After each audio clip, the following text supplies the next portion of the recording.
Goldfinger by Ian Fleming. James Bond, with 2 double bourbons inside him, sat in the final departure lounge of Miami Airport and thought about life and death. The tannoy buzzed and echoed. Transamerica regrets to announce a delay on their flight TR-618 to New York due to a mechanical defect. The new departure time will be at 8 a.m. Will all passengers please report to the Transamerica ticket counter where arrangements for their overnight accommodation will be made. Thank you. So, that too. Should he transfer to another flight or spend the night in Miami? Bond was conscious of steps approaching. They stopped at his side. Bond looked up. He was a clean, rich-looking, middle-aged man. Pardon me, but surely it's Mr. Bond. Mr. James Bond? Bond liked anonymity. His, "Yes, it is," was discouraging. "Well, now, that's a mighty rare coincidence. My name is DuPont. Junius DuPont. I guess you won't remember me, but we've met before. Mind if I sit down?" Bond decided that Mr. DuPont was what he appeared to be, a very rich American, mildly embarrassed. He knew he'd seen him before, but he had no idea where or when. "France, 51, Royal Les Eaux." Mr. DuPont looked eagerly at Bond. "That casino. Ethel, that's Mrs. DuPont, and me were next to you at the table the night you had the big game with the Frenchman." Bond's memory raced back. Yes, of course. The DuPonts had been numbers 4 and 5 at the baccarat table. Bond looked across at Mr. DuPont and smiled at the memory. "Yes, of course I remember. Sorry I was slow. But that was quite a night. I wasn't thinking of much except my cards." Mr. DuPont grinned back, happy and relieved. "I knew it was you, as soon as I saw you sitting there. Now, I hope you'll forgive me, Mr. Bond. It's not like me to pry into other people's, affairs. But after that game at Royale, I did hear that you were not only a grand card player, but also that you were, how shall I put it, that you were sort of, investigator, kind of intelligence operative." Bond shrugged his shoulders. "I used to dabble in that kind of thing. Hangover from the war, but there's no future in it in peacetime." "Yeah, quite. Mr. DuPont's sensitive eye caught Bond's glance at his watch. "Now, see here, Mr. Bond, I've got me a problem, on which I'd greatly appreciate your guidance. If you can spare me the time, and if you were counting on stopping over in Miami tonight, I'd reckon it a real favor if you'd allow me to be your host. I think I can promise to make you comfortable. So happens I own a piece of the Floridiana. Now, what do you say, Mr. Bond?" Mr. DuPont looked imploring. Bond had already decided to accept. Whatever Mr. DuPont's problem, blackmail, gangsters, women, it would be some typical form of rich man's worry. Outside, a gleaming Chrysler Imperial sighed up to the curb. A tough-looking chauffeur in a biscuit-colored uniform hurried to open the door. Bond stepped in and settled down in the soft upholstery. The Transamerican representative bustled out with Bond's suitcase. "Bill's on the beach," said Mr. DuPont to the chauffeur, and the big car slid out onto the parkway. Mr. DuPont settled back. "Hope you like stone crabs, Mr. Bond. Ever tried them?" Bond said he had, and that he liked them very much. 10 minutes later, they drew up at a white-painted mock Regency frontage in clapboard and stucco. A scrawl of pink neon said, "Bill's on the beach." They went up the steps. The restaurant was crowded with sunburnt people in expensive tropical get-ups. Bill, a precious Italian, hurried towards them. "Why, Mr. DuPont, it's a pleasure, sir. A little crowded tonight. Soon fix you up. Please, this way, please." The man weaved his way between the diners to the best table in the room. He pulled out 2 chairs, snapped his fingers for the maitre d'hotel and the wine waiter, spread 2 menus in front of them, exchanged compliments with Mr. DuPont, and left them. Mr. DuPont slapped his menu shut. He said to the head waiter, "Stone crabs, not frozen, fresh, melted butter, thick toast, right?" "Very good, Mr. DuPont." The wine waiter took the waiter's place. 2 pints of pink champagne, the Palmery 50, silver tankards, right? Very good, Mr. Dupont. A cocktail to start? Mr. Dupont turned to Bond. He smiled and raised his eyebrows. Bond said, vodka martini, please, with a slice of lemon peel. Yeah, I'll make it two, said Mr. Dupont. Doubles. The wine waiter hurried off. Mr. Dupont sat back and looked round the room, answering one or two waves with a smile and a lift of the hand, and glanced at the neighboring tables. He edged his chair nearer to Bond. Do you ever play canasta, Mr. Bond? Well, I have done. It's not so much fun. If you don't make a fool of yourself, if neither of you do, it tends to even out. It's law of averages in the cards. No chance of making much difference in the play. Mr. Dupont nodded emphatically. Yeah, just so. That's what I've said to myself. Over 100 games or so, two equal players will end up equal. So what would you say, Mr. Bond, if I told you I'd lost $25,000 in a week playing two-handed canasta? Bond was about to reply. Mr. Dupont held up his hand. And mark you, I'm a good card player, member of the Regency Club. Well, if you've been playing with the same man all the time, you've been cheated. Exactly. Mr. Dupont slapped the tablecloth. He sat back. Exactly. That's what I said to myself after I'd lost for 4 whole days. So I said to myself, this bastard is cheating me, and by golly, I'll find out how he does it and have him hounded out of Miami. So I doubled the stakes and then doubled them again. He was quite happy about it, and I watched every card he played, every movement, nothing. Not a hint, not a sign. Cards not marked. New pack whenever I wanted one. No kibitzer to tip him off. And he just went on winning and winning. He won again this morning and again this afternoon. Finally, I got so mad at the game, I didn't show it, mind you. I paid up politely. But without telling this guy, I just packed my bag and got me to the airport and booked on the first plane to New York. Think of that, huh? Running away. But 25 grand is 25 grand. I could see it getting to 50, 100. So I took off. Well, what do you think of that? Me, Junius Dupont, throwing in the towel because I couldn't take the licking anymore. Bond grunted sympathetically. Well, 25,000's a lot of money. Any mirrors in the room? Heck no, we always played outdoors. He said he wanted to get himself a sunburn. Certainly did that, red as a lobster. He'd only play in the mornings and afternoons. Said if he played in the evenings, couldn't get to sleep. Who is this man, anyway? What's his name? Goldfinger. First name? Aurek. That means golden, doesn't it? Well, he certainly is that. Got flaming red hair. Nationality? Well, you won't believe it, but he's a Britisher. Domiciled in Nassau. Age 42, unmarried. Profession, broker. Got all this from his passport. Had me a peek via the house detective when I started to play with him. But what's he worth? Ha! Said Mr. Dupont explosively. That's the damnedest thing. He's loaded, but loaded. I got my bank to check with Nassau. He's lousy with it. Seems he keeps his money in gold bars. He shifts them around the world a lot to get the benefit of changes in the gold price. Acts like a damn federal bank. But the point is, if he's as rich as that, what the hell does he want to take a lousy 25 grand off me for? A bustle of waiters round their tables saved Bond having to think up a reply. With ceremony, a wide silver dish of crabs was placed in the middle of the table. A silver sauceboat, brimming with melted butter, and a long rack of toast was put beside each of their plates. The tankards of champagne frothed pink. Finally, with an oily smirk, the head waiter came behind their chairs and, in turn, tied round their necks long white silken bibs that reached down to the lap. Mr. Dupont, with a gleeful, "Every man for himself," raked several hunks of crab onto his plate, doused them liberally in melted butter, and dug in. Bond followed suit, and proceeded to eat, or rather devour, the most delicious meal he had had in his life.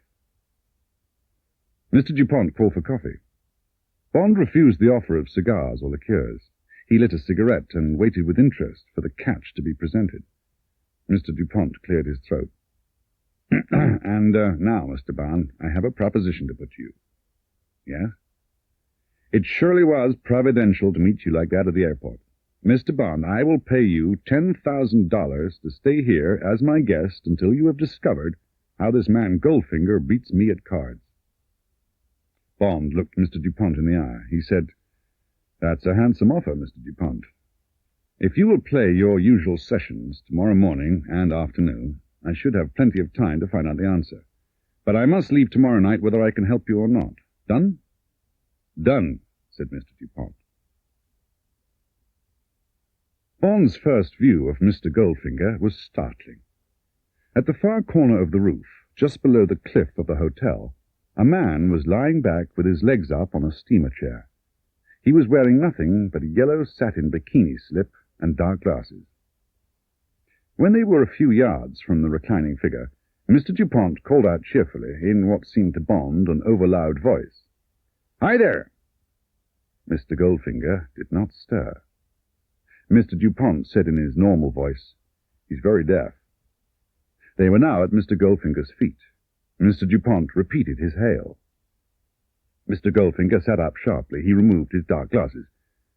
"Why, hello there." He looked at Bond with slow, inquiring eyes.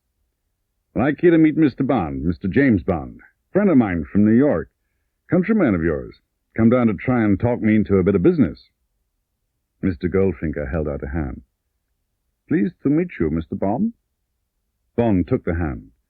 For an instant, Mr. Goldfinger's pale, china-blue eyes opened wide and stared hard at Bond. They stared right through his face to the back of his skull. "So, no game today?" "What do you mean, no game?" shouted Mr. Dupont boisterously. "You weren't thinking I'd let you hang on to my money. I'll tell Sam to fix the table.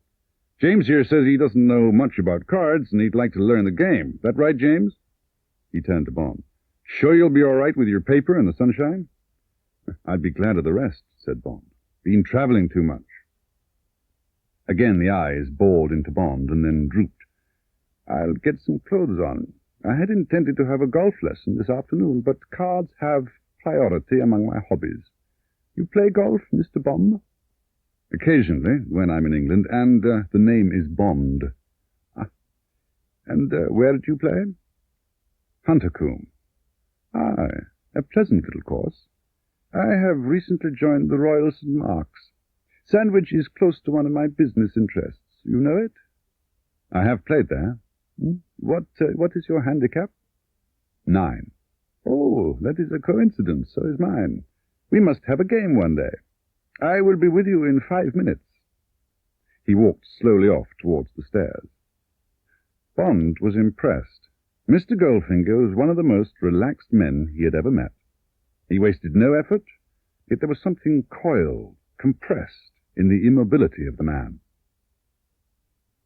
When Goldfinger had stood up, the first thing that had struck Bond was that everything was out of proportion. Goldfinger was short, not more than 5 feet tall, and on top of the thick body and blunt peasant legs was set almost directly into the shoulders a huge, and it seemed exactly round, head. The face, under the cliff of crew-cut, carroty hair, was moon-shaped without being moon-like. The forehead was fine and high, and the thin, sandy brows were level above the large, light blue eyes fringed with pale lashes. It was the face of a thinker, perhaps a scientist, who was ruthless, sensual, and tough. An odd combination. "All set?" Mr. Dupont called to Goldfinger, who was coming across the roof towards the card table. With his clothes on, Goldfinger cut an almost passable figure, but there was no disguise for the great brown and red football of a head, and the flesh-coloured hearing aid plugged into the left ear was not an improvement. Mr. Dupont sat with his back to the hotel. Goldfinger took the seat opposite and cut the cards. Dupont won the cut, pushed the other pack over to Goldfinger, tapped them to show they were already shuffled and he couldn't be bothered to cut, and Goldfinger began the deal. Bond sauntered over and took a chair at Mr. Dupont's elbow. He sat back, relaxed. He made a show of folding his paper to the sports page and watched the deal. The game went on. Bond picked up his paper and gazed, unseeing, at the baseball scores, while he listened to the quiet routine of the game. Goldfinger won that hand, and the next, and the next. He won the game. There was a difference of 1,500 points, $1,500 to Goldfinger. There it goes again. It was the plaintive voice of Mr. DuPont. Bond put down his paper. Does he usually win? Usually? The word was a snort. He always wins. They cut again, and Goldfinger began to deal. Bond said, "Don't you cut for seats? I often find a change of seat helps the luck." Goldfinger paused in his deal. He bent his gaze gravely on Bond. "Unfortunately, Mr. Bond, that is not possible, or I could not play. As I explained to Mr. DuPont at our first game, I suffer from an obscure complaint, agoraphobia, the fear of open spaces. I cannot bear the open horizon. I must sit and face the hotel." "Oh, I'm so sorry." Bond's voice was grave, interested. "That's a very rare disability. How did it come about?" Goldfinger picked up his cards and began to arrange his hand. "I have no idea," he said equably. Bond got up. "Well, I think I'll stretch my legs for a bit. See what's going on in the pool." "You do just that," said Mr. DuPont jovially. "Just take it easy, James. Plenty of time to discuss business over lunch. I'll see if I can't dish it out to my friend Goldfinger this time instead of taking it. Be seeing you." Goldfinger did not look up from his cards. Bond strolled down the roof, past the occasional splayed-out body, to the rail at the far end that overlooked the pool. He turned and looked back down the roof towards the two canaster players beneath the cliff of the hotel. So, Goldfinger liked to face the hotel. Now, what was the number of Goldfinger's suite? Number 200, the Hawaii suite. Bond's, on the top floor, was 1,200. So, all things being equal, Goldfinger's will be directly below Bond's, on the second floor, 20 yards or so above the roof of the Cabana Club, 20 yards from the card table. Bond counted down. He closely examined the frontage that should be Goldfinger's. Nothing. An empty sun balcony. An open door into the dark interior of the suite. Yes, that's how it might be. That's how it must be. Clever Mr. Goldfinger. After luncheon, it was time for the siesta before meeting Goldfinger at 3 o'clock for the afternoon session. Mr. DuPont, who had lost a further $10,000 or more, confirmed that Goldfinger had a secretary. "Never seen her. Sticks to the suite. Why? You onto something?" "I can't tell yet. I probably won't be coming down this afternoon. Say I got bored watching. Gone into town." He paused. "But if Goldfinger starts to behave oddly, just sit quiet and watch. I'm not promising anything. I think I've got him, but I may be wrong." Mr. DuPont was enthusiastic. "Good for you, boyo," he said effusively. "I just can't wait to see that bastard over the barrel. Damn his eyes."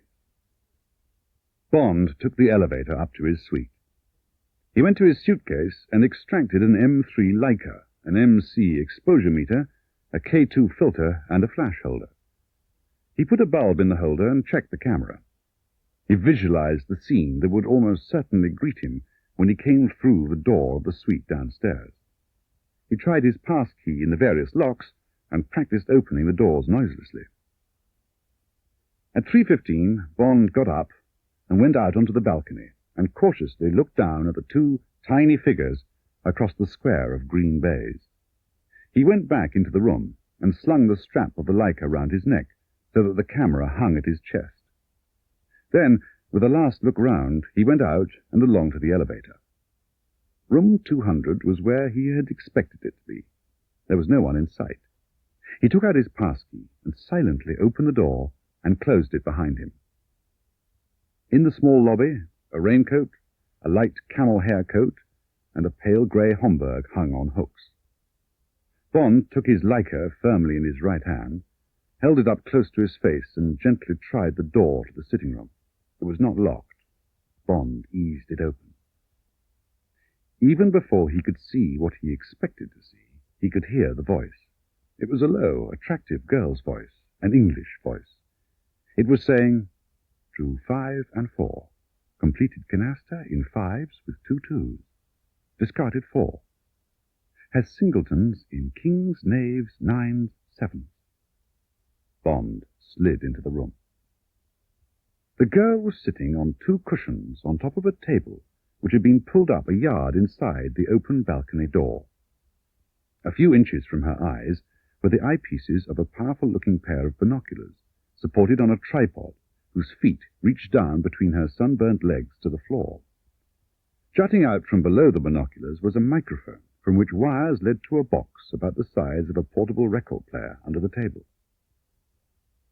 While she was concentrating, Bond stepped swiftly across the floor until he was almost behind her. There was a chair. He stood on it, praying it wouldn't squeak. Now he had the height to get the whole scene in focus. He put his eye to the viewfinder. Yes, there it was, all in line, the girl's head, the edge of the binoculars, the microphone, and 20 yards below, the 2 men at the table, with Mr. Dupont's hand of cards held in front of him. Bond could distinguish the reds and the blacks. He pressed the button. The sharp explosion of the bulb and the blinding flash of light forced a quick scream out of the girl. She swiveled round. Bond stepped down off the chair. Good afternoon. Who are you? What do you want? I've got what I want. Don't worry, it's all over now. And my name's Bond, James Bond. Bond put his camera carefully down on the chair and came and stood in the radius of her scent. She was very beautiful. She had the palest blonde hair. It fell heavily to her shoulders, unfashionably long. Some of the fear had gone out of her eyes. She said in a low voice, "What are you going to do?" "Well, nothing to you. I may tease Goldfinger a bit. Move over like a good girl and let me have a look." Bond took the girl's place and looked through the glasses. The game was going on normally. Goldfinger showed no sign that his communications had broken down. "Doesn't he mind not getting the signals? Will he stop playing?" She said hesitatingly, "It's happened before when a plug pulled or something. He just waits for me to come through again." Bond smiled at her. "Well, let's let him stew for a bit. Why does he do it? He's crawling with money." "I know. I simply can't understand him. It's a sort of mania with him, making money. He can't leave it alone." Bond said, "Well, it's lucky for him I'm not Pinkerton's or the Miami Police Department." "Oh, that wouldn't worry him. He'd just buy you off. He can buy anyone off. No one can resist gold." "What do you mean?" "He always carries $1 million worth of gold about with him, except when he's going through the customs. Then he just carries a belt full of gold coins round his stomach. Otherwise, it's in thin sheets in the bottom and sides of his suitcases. They're really gold suitcases covered with leather." "But they must weigh a ton." "Well, he always travels by car, one with special springs. And his chauffeur is a huge man. He carries them. No one else touches them." "Why does he carry around all that gold?" "Well, just in case he needs it. He knows that gold will buy him anything he wants." Bond had been glancing down at the game from time to time. It seemed to be proceeding normally. Bond bent again to the binoculars. They were still focused on Goldfinger. Bond cleared his throat. His hand felt for the microphone switch and pressed it down. Bond spoke softly, menacingly into the microphone. "Now hear me, Goldfinger." He paused. Not a flicker of expression, but Goldfinger bent his head a fraction as if listening. He studied his cards intently, his hands quite still. "This is James Bond speaking. The game's finished, and it's time to pay. I have a photograph of the whole setup. Blonde, binoculars, microphone, and you and your hearing aid. This photograph will not go to the FBI and Scotland Yard so long as you obey me exactly. Nod your head if you understand." Slowly, the big round head bent forward and then straightened itself. "Put your cards down, face upwards, on the table." The hands went down. They opened, and the cards slid off the fingers onto the table. "Take out your checkbook and write a check to cash for $50,000. That is made up as follows. 35 you have taken from Mr. Dupont. 10 for my fee, and the extra 5 for wasting so much of Mr. Dupont's valuable time. Bond watched to see that his order was being obeyed. He took a glance at Mr. Dupont. Mr. Dupont was leaning forward, gaping. Mr. Goldfinger slowly detached the cheque and countersigned it on the back. Right. Now hand the cheque across to Mr. Dupont and say, "I apologize humbly. I have been cheating you." Then you can go. Bond watched the hand go across and drop the cheque in front of Mr. Dupont. The mouth opened and spoke. The eyes were placid, slow. Goldfinger had relaxed. It was only money. He had paid his way out. It was a week later. Bond had been summoned to his office by M. "Sit down, 007. Something's come up. Odd business. Not really your line of country, except for one particular angle, which may not be an angle at all." Bond sat back. He said nothing, waiting. "Had dinner with the governor of the bank last night. One's always hearing something new. At least, all this was new to me. Gold, the seamy side of the stuff. Smuggling, counterfeiting, all that. Hadn't occurred to me that the Bank of England knew so much about crooks. Suppose it's part of the bank's job to protect our currency." M jerked his eyebrows up. "Know anything about gold?" No, sir." "Well, you will by this afternoon. You've got an appointment with a man called Colonel Smithers at the bank at 4 o'clock. "Yes, sir." "Good. Seems that this man Smithers is head of the bank's research department. From what the governor told me, that's nothing more or less than a spy system. Well, for years, almost since the war apparently, Smithers has had a bee in his bonnet about some big gold leak out of England. Mostly deduction, plus some kind of instinct. Smithers admits he's got damn little to go on, but he's impressed the governor enough for him to get permission from the PM to call us in." M broke off. He looked quizzically at Bond. "Ever wondered who are the richest men in England?" "No, sir." "Well, have a guess. Or rather, put it like this. Who are the richest Englishmen?" Bond searched his mind. "Well, sir, there's Sassoon, then that shipping man who keeps to himself, Ellerman. They say Lord Cowdray's very rich. Then there are the bankers, Rothschild, Barings, Hambros. And some of the dukes may still have a lot of money." Bond's voice trailed away. Not bad at all. But you've missed out the joker in the pack. Man I'd never thought of until the governor brought up his name. He's the richest of the lot. Man called Goldfinger. Auric Goldfinger." Bond couldn't help himself. He laughed sharply. "What's the matter?" M's voice was testy. "What the hell is there to laugh about?" "Well, sir, it's like this." Bond told the story, leaving nothing out. M's face cleared. He listened with all his attention, leaning forward across the desk. When Bond had finished, M sat back in his chair. He said, well, on a diminishing scale. He put his hands behind his head and gazed for minutes at the ceiling. "Well, that's all for now, 007. You'll be hearing all about it this afternoon. Funny about Goldfinger. Odd chap. Seen him once or twice at Blades. He plays bridge there when he's in England. He's the chap the Bank of England's after." M paused. He looked mildly across the table at Bond. "As from this moment, so are you." Colonel Smithers looked exactly like someone who would be called Colonel Smithers. He'd obviously been a colonel, probably on the staff, and he had the smooth, polished, basically serious mien that fitted his name. Bond said encouragingly, "It seems that you're to tell me all about gold." "So I understand. I had a note from the governor. I gather I need to keep nothing from you." Half an hour later, Bond said, "All right, I think I've got the picture. Now, what's your particular problem?" Colonel Smithers' eyes took on their hard, foxy look. He said, "There's a man who came over to England in 1937. He was a refugee from Riga, name of Auric Goldfinger. He was only 20 when he arrived, but he must have been a bright lad, because he smelt that the Russians would be swallowing his country pretty soon. He was a jeweller and goldsmith by trade. He had a little money, and probably one of those belts of gold I was telling you about. Well, soon after he'd been naturalized, he started buying up small pawnbrokers all over the country. He put in his own men, paid them well, and changed the name of the shops to Goldfinger. Then he turned the shops over to selling cheap jewellery and buying old gold. You know the sort of place. Goldfinger did very well. He lived in London and toured his shops once a month and collected all the old gold. Colonel Smithers looked quizzically at Bond.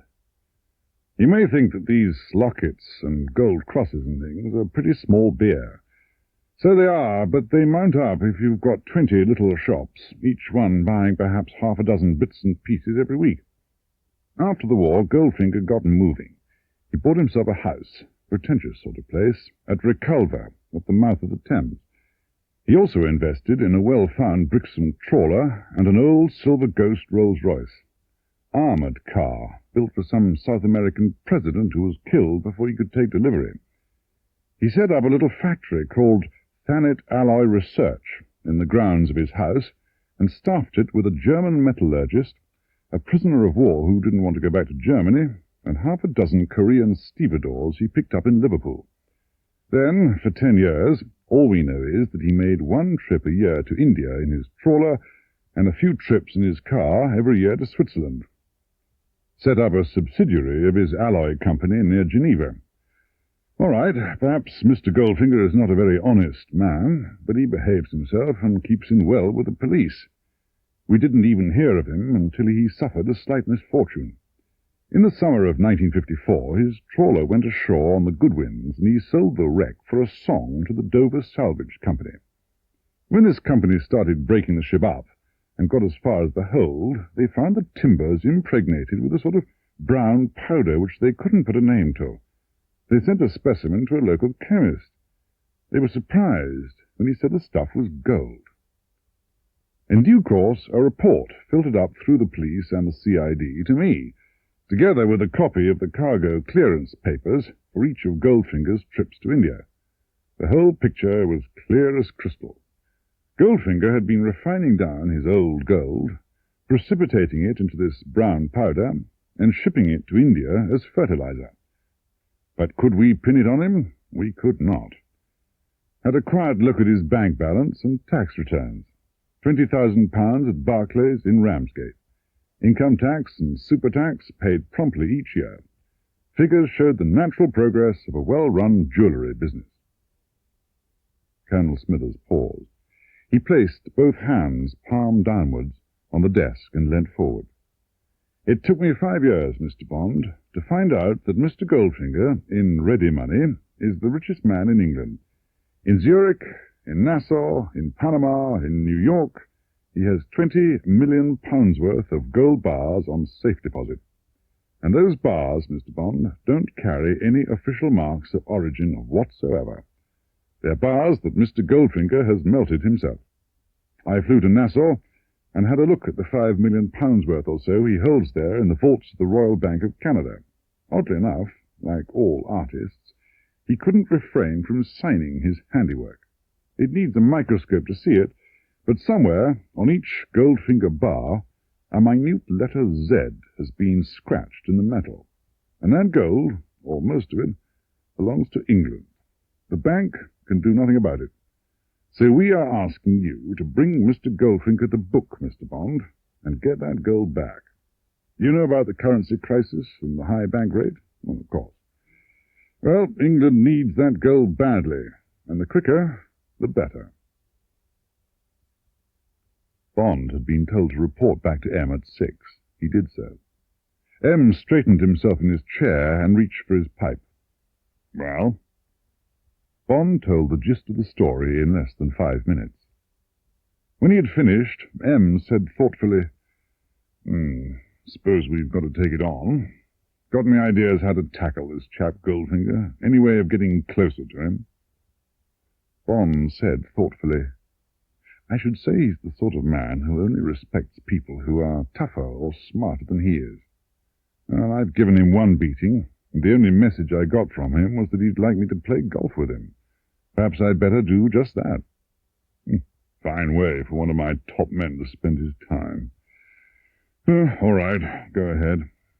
But if what you say is right, you better see that you beat him.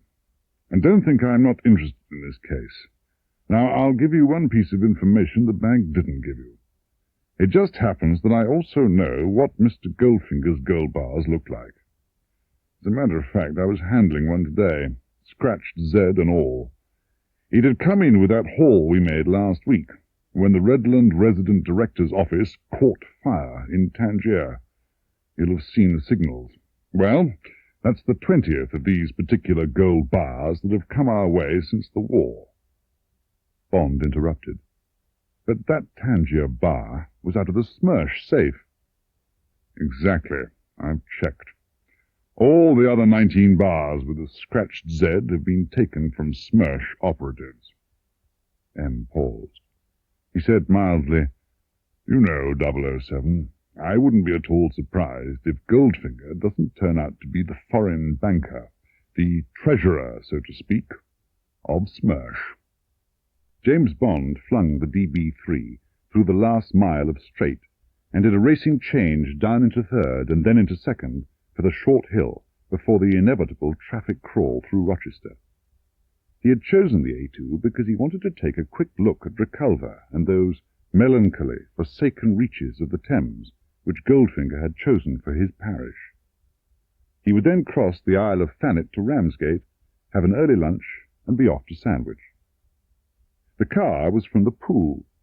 Bond had been offered the Aston Martin or a Jaguar 3.4. He'd taken the DB3. Either of the cars would have suited his cover, a well-to-do, rather adventurous young man with a taste for the good, the fast things of life. But the DB3 had the advantage of certain extras which might or might not come in handy.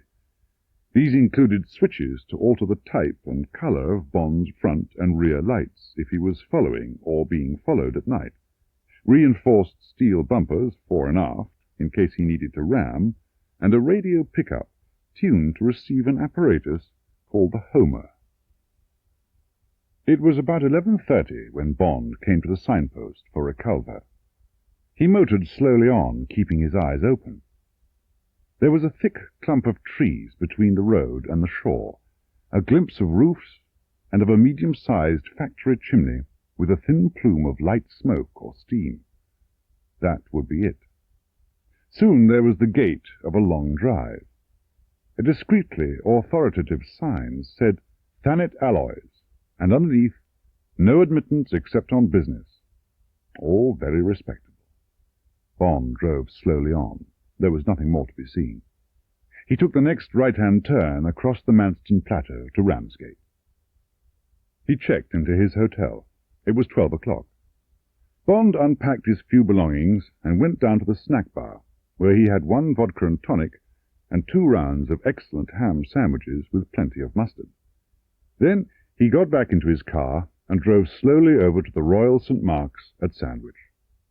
Bond carried his clubs to the professional shop and through to the workroom. Alfred Blacking was winding a new grip onto a driver. "Hello, Alfred." The professional looked up sharply. His sunburnt, leathery face broke into a wide smile. "Why, if it isn't Mr. James. What brings you down here, sir?" "Any chance of a game, Alfred?" "Oh, sorry, sir, I'm booked. Playing with a member. It's a regular thing, every day at 2 o'clock. How long are you staying, sir?" "Not long. Who's this chap you're playing with?" A Mr. Goldfinger, sir." "Oh, Goldfinger. Yeah, I know the chap. Met him the other day in America. Must take his game damned seriously if he plays with you every day." "Well, yes, sir." The professional's face had the expression Bond remembered so well. It meant that Blacking had an unfavourable view of a particular member. Bond smiled. "You haven't changed, Alfred. What you mean is that no one else will play with him. Come on, what's the matter with Goldfinger?" The professional laughed. He said, "It's you that hasn't changed, Mr. James. You always were dashed inquisitive. Truth is, sir, some members think Mr. Goldfinger is just a little bit hot. You know, sir. Improves his lie and so forth. But that's only gossip, sir. I suppose you wouldn't care to take him on this afternoon? There's a lot of work to do in the shop, and I'll be glad of an afternoon to get down to it. Alfred Blacking glanced at his watch. He'll be along any minute now. I've got a caddy for you. Remember Hawker? He'll be another that'll be glad to see you down here again. Bond said, Well, thanks, Alfred. I'd be interested to see how this chap plays. But just be casual. Don't say you've told me he's about. Very good, Mr. James. Leave it to me. Oh, that's his car coming now, sir. Bond watched the bright yellow car sweep majestically up the drive towards the club. She was a beauty. The sun glittered off the silver radiator. The luggage rail on the roof of the heavy coach-built limousine body was polished brass, as were the two headlamps that stared so haughtily down the road ahead. In the driver's seat sat a figure in a café au lait dust coat and cap, his big round face obscured by black-rimmed driving goggles. Beside him was a squat figure in black, with a bowler hat placed firmly on the middle of his head. The two figures stared straight in front of them, with a curious immobility. It was almost as if they were driving a hearse. "Good afternoon, Blacking. All set?" The voice was casual, authoritative. "I see there's a car outside. Not somebody looking for a game, I suppose?" "Oh, I'm not sure, sir. It's an old member come back to have a club made up." "What's his name?" Bond smiled grimly. He pricked his ears. He wanted to catch every inflection. Mr. Bond, sir." "Bond? Oh, met a fellow called Bond the other day. What's his first name?" "James, sir." "Oh, yes. Does he know I'm here?" Bond could sense Goldfinger's antennae probing the situation. "He's in the workshop, sir. May have seen your car drive up." "What sort of a game does this chap play? What's his handicap?" "Used to be quite useful when he was a boy, sir. Haven't seen his game since then." Bond could feel the man weighing it all up. Bond smelt that the bait was going to be taken. "I think we've met before." The voice from the doorway was low, neutral. Bond looked quickly over his shoulder. "My God, you made me jump. Why, it's Goldfinger. Where have you sprung from?" "I told you I played down here, remember? I said I would like a game of golf with you." "Oh, well, we must do that some day." "I was playing with the professional. I will play with you instead." There was no doubt that Goldfinger was hooked. Now Bond must play hard to get. Why not some other time? I'm not in practice. There probably isn't a caddy." Goldfinger turned back into the shop. "Blacking, have you got a caddy for Mr. Bond?" "Yes, sir." "Oh, then that is arranged." "Well, all right, then. But I warn you, I like playing for money. I can't be bothered to knock a ball around just for the fun of it." "That suits me. Off handicap, of course. I think you said you're 9. "Yes." So am I. So, we play level, right?" Bond shrugged. "You'll be too good for me." "I doubt it. However, I tell you what I'll do. That bit of money you removed from me in Miami, remember? I will play you double or quits for that." Bond said indifferently, "Oh, that's too much." Then, as if he thought better of it, "Oh, well, all right. Easy come, easy go. Level match. $10,000 it is." Bond walked slowly out, preparing his mind for the game. On purpose he had needled this man into a high, tough match, so that Goldfinger's view of Bond, that he was the type of ruthless, hard adventurer who might be very useful to Goldfinger, would be confirmed. But $10,000. One thing was certain. For 100 reasons, Bond could not afford to lose. He turned into the shop and picked up the balls and tees from Alfred Blacking. "Hawker's got the club, sir." Bond strolled out across the 500 yards of shaven seaside turf that led to the first tee. He caught up with his caddy, who was sauntering along, chipping at an imaginary ball with Bond's blaster. "Afternoon, Hawker." "Oh, afternoon, sir. How have you been keeping, sir?" They walked together to the first tee, talking about Hawker's family. Goldfinger joined them, relaxed, impassive. Bond greeted Goldfinger's caddy, an obsequious, talkative man called Fuchs, whom Bond had never liked. "Toss for honour?" Goldfinger flicked a coin. "Tails." It was heads. Goldfinger took out his driver and unpeeled a new ball. He said, "Dunlop 65, number 1. Always use the same ball. What's yours?" "Penfold, hearts." Goldfinger looked keenly at Bond. "Strict rules of golf?" "Naturally." "Right." Goldfinger walked onto the tee and teed up. He took 1 or 2 careful, concentrated practice swings.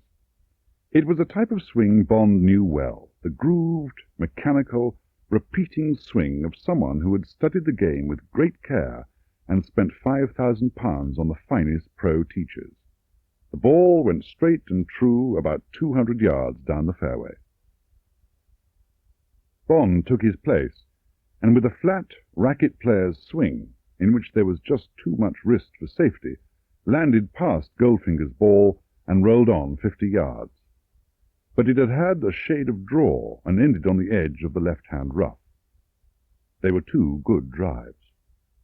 As Bond strolled off in the wake of the more impatient Goldfinger, he smelled the sweet smell of the beginning of a knock-down and drag-out game of golf on a beautiful day in May, with the larks singing over the greatest seaside course in the world. Bond found a bunker with his next shot, took 2 to get out, and lost the hole. He won the second to go square, and the third and fourth were halved.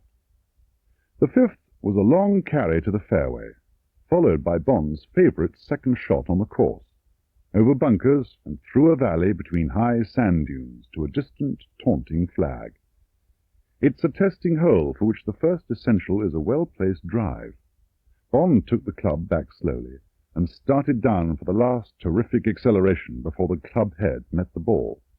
There was a dull clang on his right. It was too late to stop. There came the ugly clonk of a mishit ball. Bond's head shot up. It was a lofted hook. Would it have the legs? Get on! Get on! The ball hit the top of a mountain of rough and bounced over. Would it reach the beginning of the fairway? Bond turned towards Goldfinger, his eyes fierce. Goldfinger was straightening up. He met Bond's eyes indifferently. "Sorry, dropped my driver." "Don't do it again," said Bond curtly. He handed his driver to Hawker. Hawker shook his head sympathetically. Goldfinger hit his drive the dead-straight regulation 200 yards. They walked down the hill in a silence which Goldfinger unexpectedly broke. "What is the firm you work for?" "Universal Export." "And where do they hang out?" "London, Regent's Park." "What do they export?" "Oh, everything from sewing machines to tanks." "What's your speciality?" "I look after the small arms side. Spent most of my time selling miscellaneous ironmongery to sheiks and rajas." "Interesting work." "Not very. I'm thinking of quitting. Not much future in England. Rather like the idea of Canada." "Oh, indeed." They were past the rough, and Bond was relieved to find that his ball had got a forward kick off the hill onto the fairway. It was Goldfinger to play. Goldfinger took out his spoon. Bond waited for the usual safe shot. He looked at his own lie. Yes, he could take his brassy. There came the wooden thud of a miss-hit. Goldfinger's ball hit off the heel, sped along the ground and into the stony wastes of Hell Bunker. Good show. But Goldfinger might still get down in 3 more. Bond took out his brassy. He couldn't afford to play safe. He addressed the ball. Now. There came a soft clinking away to his right. Bond stood away from his ball. Goldfinger was gazing out to sea while his right hand played, unconsciously, with the money in his pocket. Bond smiled grimly. He said, "Look, could you stop shifting bullion till after my shot?" Goldfinger didn't answer. The noise stopped. Bond turned back to his shot and banged the ball safely through the valley. It ran on well and stopped on the apron. A 5. perhaps a 4. Goldfinger got well out of the bunker and put his chip dead. Bond putted too hard and missed the one back, still all square.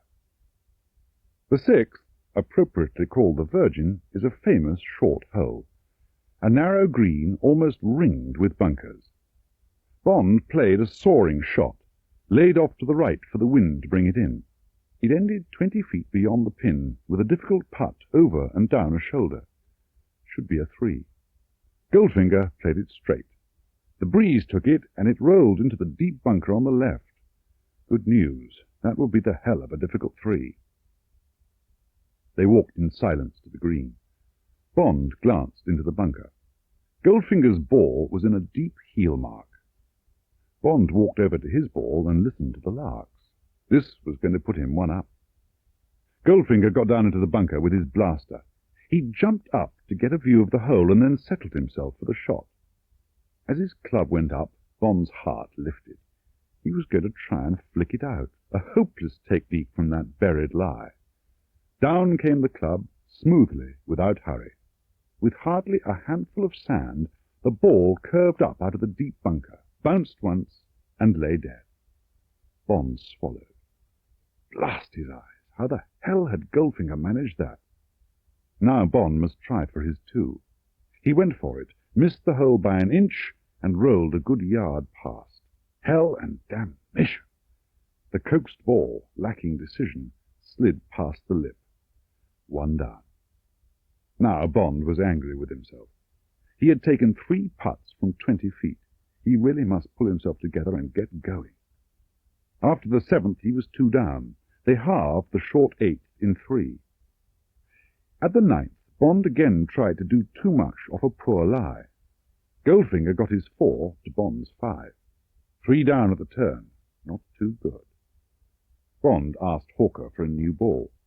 Hawker unwrapped it slowly, waiting for Goldfinger to walk over the hillock to the next tee. Hawker said softly, You saw what he did at the Virgin, sir? Yes, damn him. It was an amazing shot. Oh, well, you didn't see what he did in the bunker, sir? No, what? I was too far away. Hawker silently walked down into one of the bunkers, guarding the 9th green, kicked a hole with his toe, and dropped the ball in the hole. He then stood just behind the half-buried ball with his feet close together. He looked up at Bond. You remember he jumped up to look at the line to the hole, sir? Yes. Well, you just watch this, sir. Hawker jumped just as Goldfinger had done.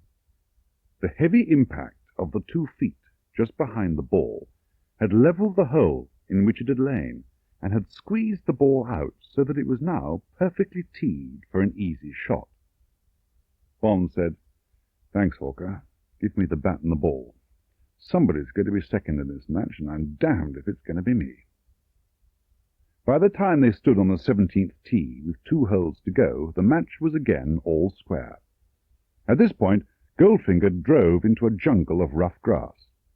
Unless they were very lucky, they couldn't hope to find the ball. After a few minutes' search, Goldfinger and his caddy drifted away still wider to where the rough thinned out into isolated tufts. That's good, thought Bond. That wasn't anything like the line. Suddenly, he trod on something. Oh, hell and damnation, should he stamp it in? He shrugged his shoulders, bent down, and gently uncovered the ball so as not to improve the lie. Yes, it was a Dunlop 65. Here you are, he called grudgingly. Oh, no, sorry. You play with the number 1, don't you? Yes, I do. Well, this is the number 7. Bond picked it up and walked over to Goldfinger. Goldfinger gave the ball a cursory glance. He said, Not mine, and went on poking among the tufts with the head of his driver. The statutory 5 minutes was almost up. Another half-minute, and by God he was going to claim the hole. Strict rules of golf, Goldfinger had stipulated. All right, my friend, you shall have them. Goldfinger was casting back towards Bond when there came a cry from his caddy. Here you are, sir. Number 1 Dunlop. Bond followed Goldfinger over to where the caddy stood on a small plateau of higher ground. Bond bent and inspected the ball. Yes, an almost new Dunlop 1, and in an astonishingly good lie. Bond stared hard from Goldfinger to his caddy. "Must have had the hell of a lucky kick," he said mildly. Goldfinger's shot, which was a beauty, was followed by a good one from Bond. Both men were left with long putts. As Bond walked towards the green with his caddy, he said, "Miracle finding that ball." "Wasn't his ball, sir." "What do you mean?" "Money passed, sir. Folks must have dropped that ball down his trouser leg." "Hawker!" Bond stopped in his tracks. "Do you swear to that? How can you be sure?" Hawker gave a half-ashamed, lopsided grin. "Well, because his ball was lying under my bag of clubs, sir. Sorry, sir. Had to do it after what he's been doing to you." Bond had to laugh. "Well, you are a card, Hawker, but by God, that man's the flaming limit. I've got to get him. I've simply got to. Now let's think." They walked slowly on. Bond's left hand was in his pocket, absent-mindedly fingering the ball he'd picked up in the rough. Suddenly, the message went to his brain. Bond nudged Hawker. "Here, take this." He slipped the ball into the gnarled hand. "Be certain you take the flag. When you pick up the balls from the green, give Goldfinger this one, right?" Hawker walked stolidly forward. "Got it, sir. Will you take the putter for this one?" "Yes." Bond walked up to his ball. "Give me a line, would you?" Both men putted stone dead. Hawker bent down and picked up the balls. He rolled one towards Bond and handed the other to Goldfinger. They walked off the green, Goldfinger leading as usual. Now, so long as Goldfinger didn't notice anything at the tee. Bond's own drive down the 450-yard 18th was praiseworthy. If he wanted to, he could now reach the green. If he wanted to. Now Goldfinger was on the tee. Now he had bent down. The ball was on the peg, its lying face turned up at him. He waggled, focusing the ball minutely. Surely he would see. Would the waggle never end? But now the club head was going back, coming down, crack! The ball sailed off. A beautiful drive straight down the fairway. Bond's heart sang. "Got you, you bastard! Got you!" Bond had no compunction. Goldfinger had cheated him twice and got away with it. And besides, there was more to this than a game of golf. It was Bond's duty to win. By his reading of Goldfinger, he had to win. "This man Bond," Goldfinger would say to himself, "has something. He's a tough adventurer with plenty of tricks up his sleeve.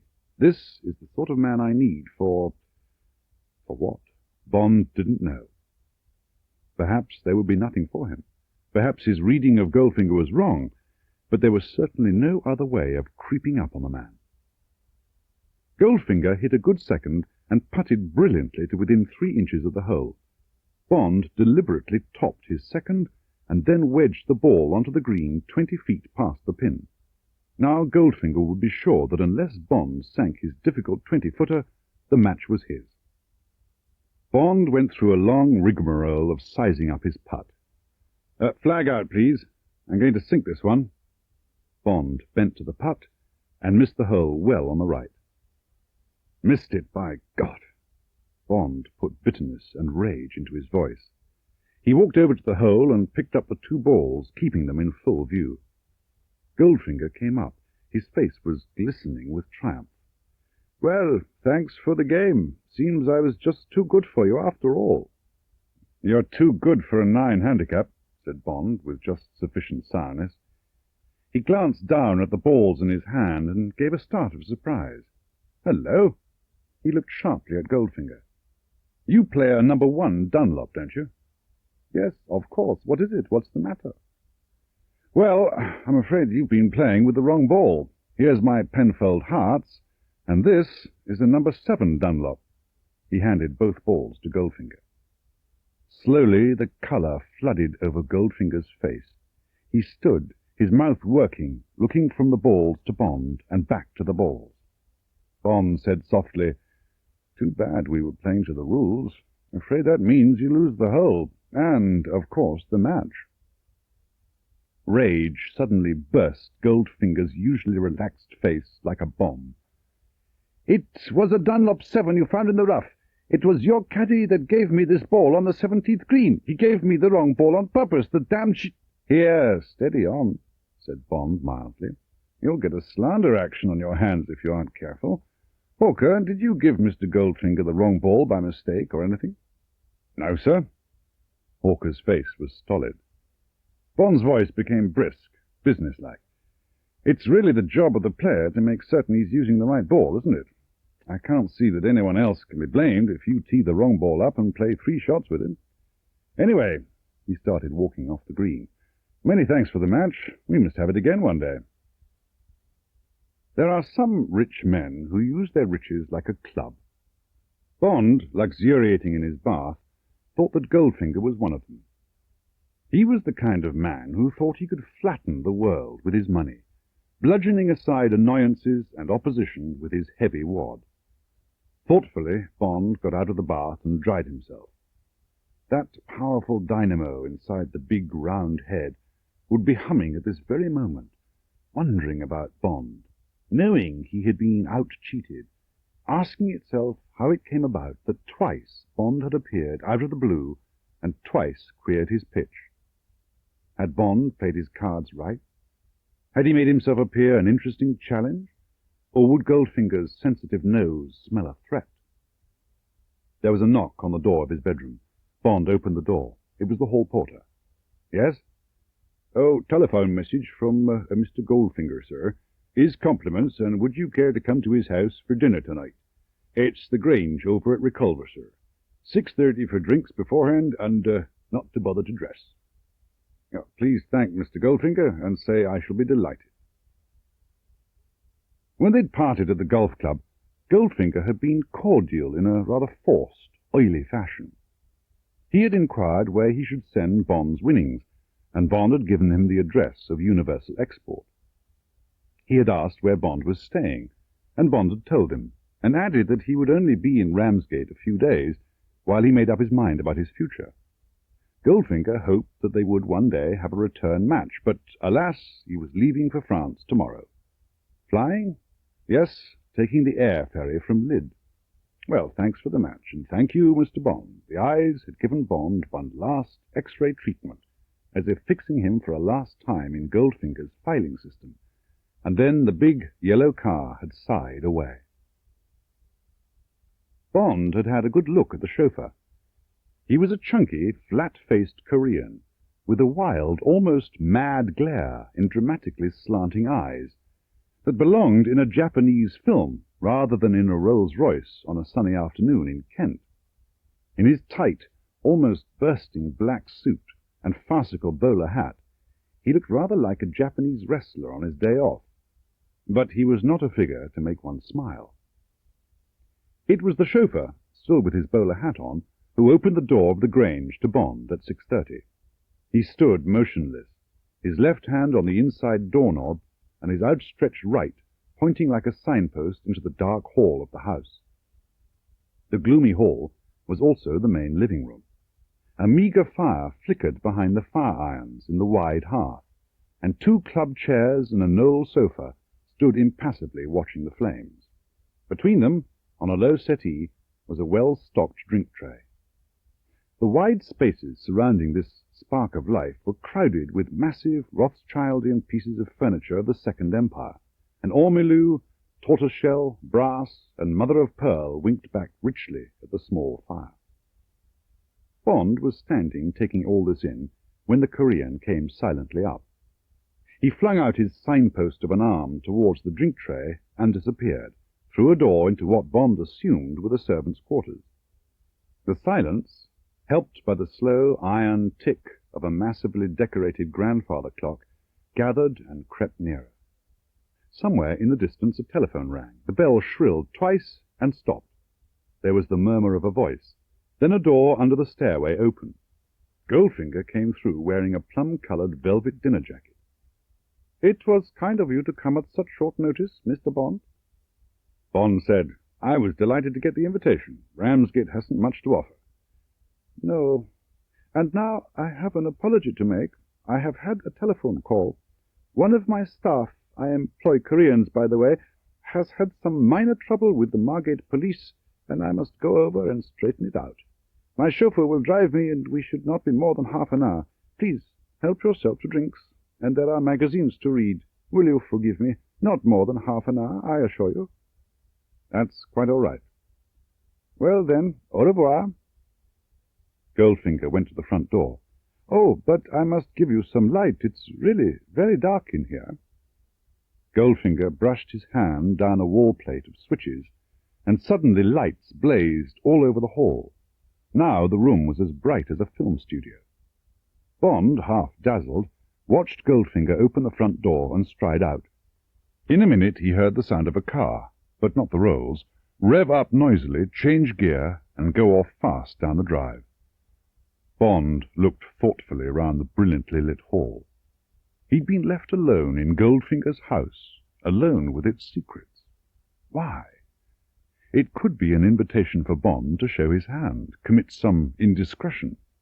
Was somebody watching him? How many of these Koreans were there, and what were they doing? Bond glanced at his watch. 5 minutes had gone. He made up his mind.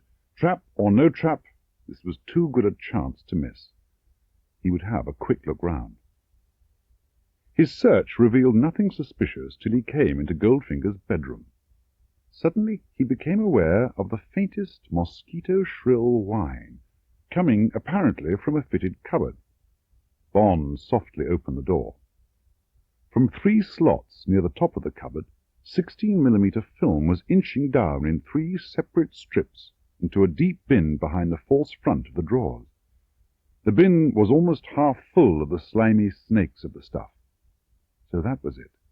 Cine cameras, 3 of them, their lenses concealed God knows where, in the hall, in the garage courtyard, in this room, had been watching his every move from the moment Goldfinger had left the house, switching on the cameras, and, of course, the dazzling lights as he went out of the door. He had discovered nothing, unearthed no secret. It had all been an idiotic waste of time, and now Goldfinger had him. Now he was finished, hopelessly blown. Bond stood riveted, staring at the slow cataracts of film. There came a meow from the open slit of the bedroom door. The cat. Why shouldn't the cat have done it? Pretty thin, but at least it was the shadow of an alibi. Bond opened the door. He picked the cat up in his arms. It purred. Bond leant over the bin of film, picking it up in handfuls so that it would all get the light. Then, when he was satisfied that it must be ruined, he tossed it back and dropped the cat in on top of it. With any luck, it would settle down and go to sleep.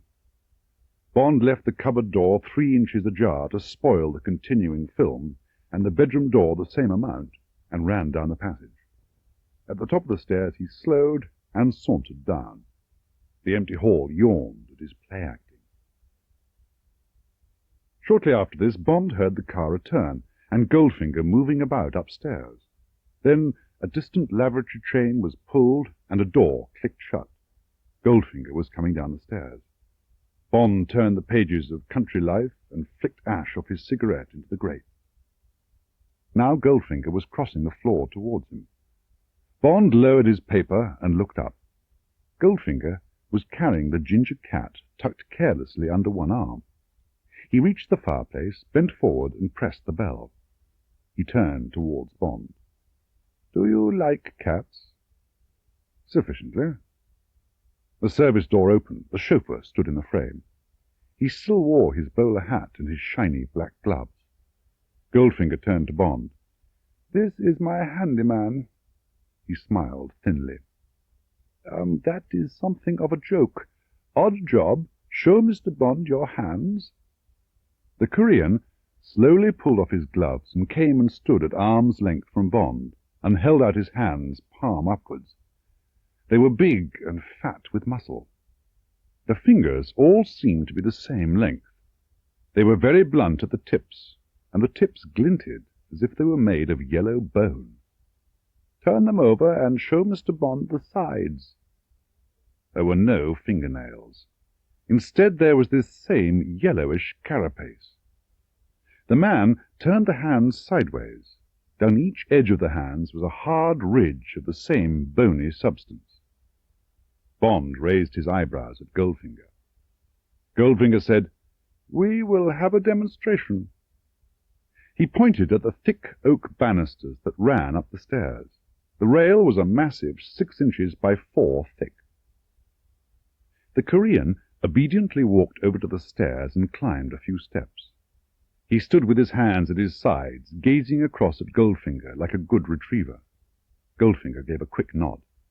Impassively, the Korean lifted his right hand high and straight above his head, and brought the side of it down like an axe across the heavy, polished rail.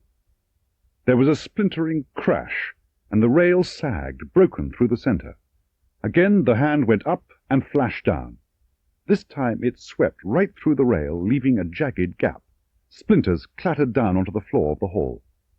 The Korean straightened himself and stood to attention, waiting for further orders. Bond looked at the man in deep awe. This was not a man of flesh and blood. This was a living club, perhaps the most dangerous animal on the face of the earth. Bond had to give homage to this uniquely dreadful person. He held out his hand. "Softly, Oddjob!" Goldfinger's voice was the crack of a whip.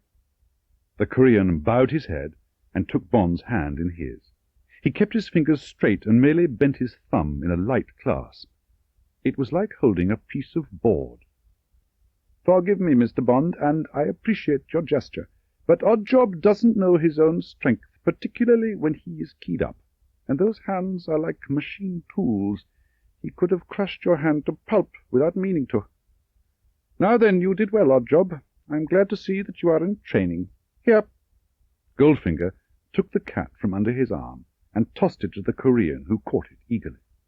"I am tired of seeing this animal around. You may have it for dinner." The Korean's eyes gleamed. "And tell them in the kitchen that we will have our dinner at once." The small dining room matched the heavy wealth of the hall. It was brilliantly lit from a central chandelier and by candles on a round table that glittered with silver and glass. They sat down opposite each other. 2 yellow-faced servants in white mess jackets brought dishes from a loaded serving table. The first course was some curried mess with rice. Goldfinger noticed Bond's hesitation. "It's all right, Mr. Bond. Shrimp, not cat." "Ah." Bond's expression was non-committal. "Please try the hock. I hope it will be to your taste. Help yourself. These people are as likely to pour it into your plate as your glass." There was a slim bottle in an ice bucket in front of Bond. He poured some of the wine and tasted it. It was nectar and ice-cold. Bond congratulated his host. Goldfinger gave a curt nod. "I don't myself drink or smoke, Mr. Bond. Smoking I find the most ridiculous of all the varieties of human behavior, and practically the only one that is entirely against nature. Can you imagine a cow, or any animal, taking a mouthful of smouldering straw, then breathing in the smoke and blowing it out through its nostrils? Ah!" He snapped his fingers. The 2 men cleared away the plates and brought roast duckling and a bottle of Mouton Rothschild 1947 for Bond. When they had withdrawn into immobility at each end of the serving table, Goldfinger said, "The demonstration was an elementary one. Mr. Bond—" Goldfinger held up the drumstick he had been gnawing. "I can tell you that if Oddjob had used the appropriate single blow on any one of 7 spots on your body, you would now be dead." Goldfinger bit at the side of the drumstick with relish. Bond said seriously, "That's interesting. I only know 5 ways of killing Oddjob with 1 blow." Goldfinger seemed not to hear the comment. He put down his drumstick and took a deep draught of water. He sat back and spoke while Bond went on eating the excellent food. "It is astonishing what Oddjob can do. I have seen him hit a brick wall with his entire force and not hurt his hand. He can split 3 half-inch thick boards, piled one upon the other, with 1 blow of his hand." "All this must be rather hard on your furniture." "Oh, I have no more use for this house. I thought a demonstration would amuse you. I hope you agree that Oddjob earned his cat." The X-ray eyes blazed briefly across the table. "Does he train on cats?" "No, he regards them as a great delicacy. He acquired the taste during a famine in his country when he was young. Why do you need such a man? He can't be very good company. Mr. Bond, Goldfinger snapped his fingers for the two servants. It happens that I am a rich man, a very rich man, and the richer the man, the more he needs protection. The ordinary bodyguard or detective is usually a retired policeman. Such men are valueless. Their reactions are slow, and they are open to bribery. Moreover, they have a respect for human life. That is no good if I wish to stay alive. The Koreans have no such feelings. They are the cruelest, most ruthless people in the world. An excellent cheese souffle came and was followed by coffee. They ate in silence, both apparently comfortable and relaxed by these confidences. Bond certainly was. Goldfinger, obviously by design, was showing Bond one of his private faces, presumably the one to which he thought Bond would respond, the ruthlessly efficient, cold-blooded tycoon. Perhaps, after all, Bond's spying in the house, which Goldfinger must at least presume, had revealed something about Bond that Goldfinger was pleased to know, that Bond had a crooked side to him, that he wasn't a gentleman in more than appearance. They went back into the hall. Bond held out his hand. Well, many thanks for the excellent dinner. Time I went and got some sleep. Perhaps we shall run into each other again some day. Goldfinger pressed Bond's hand briefly and said enigmatically, I shouldn't be at all surprised, Mr. Bond. Punctually at 9 next morning, Bond reported progress to M and asked permission to follow Goldfinger on his continental trip. M told him that Scotland Yard had had a tip on the telephone that a Mr. Bond was in possession of a large amount of undeclared dollars. Bond smiled. Typical of Goldfinger to have tried to get him into trouble. But the universal export cover seemed to have stuck. Bond got down to Ferryfield by 11, made himself known to the chief passport control and the customs officers who were expecting him. They thought he was from Scotland Yard. He let them go on, thinking it. No, he said, Goldfinger was all right. It was possible that one of his servants was trying to smuggle something out of the country. If Bond could just be left alone with the car for 10 minutes, he wanted to have a look at the toolkit. At 11:45, one of the customs men put his head round the door. He winked at Bond. Coming in now. We know this old crate. She's armour-plated. Weighs about 3 tons. Call you when we're ready. Bond took the fragile little parcel out of his pocket. It contained a dry-cell battery wired to a small vacuum tube. He ran his eye over the wiring and put the apparatus back in his coat pocket and waited. At 11:55 the door opened and the officer beckoned. No trouble, they're on the plane.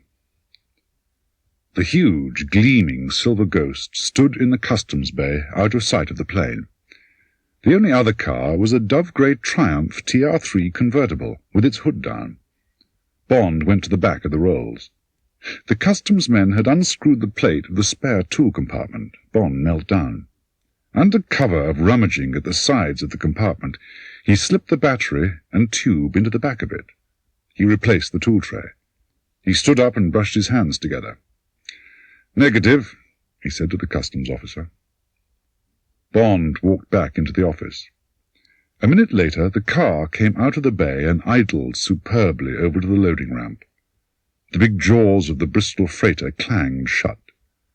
The two engines coughed heavily and fired, and the great silver dragonfly trundled off towards the runway.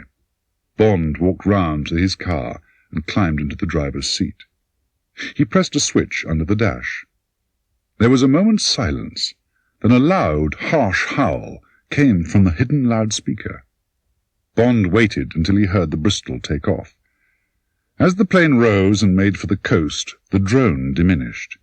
He followed it for 5 minutes as the plane made off across the channel, and then switched the set off. He told the AA that he would be back at 1:30 for the 2 o'clock flight, and drove slowly off towards a pub he knew in Rye.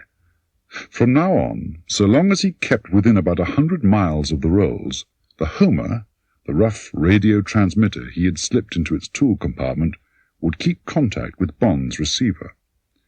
It was a simple form of direction-finding which allowed one car to put a long tail on another and keep in touch without any danger of being spotted. Bond tracked the Rolls-Royce across France for some 300 miles till they got to Orleans, where they stayed the night. Next morning, a little grey sports car seemed to be following the same road. It was driven by a girl. Bond caught sight several times of a pretty face hidden by white motoring goggles. Suddenly, he remembered. He'd seen that Triumph before. It had been at Ferryfield, must have taken the flight after Goldfinger. Yeah, what's going on? The little convoy kept on. Goldfinger was now making for Lyon and Italy, or for Macon and Geneva. Bond had not worried much about the pitch of the Homer. Suddenly he realized that the drone was becoming a howl.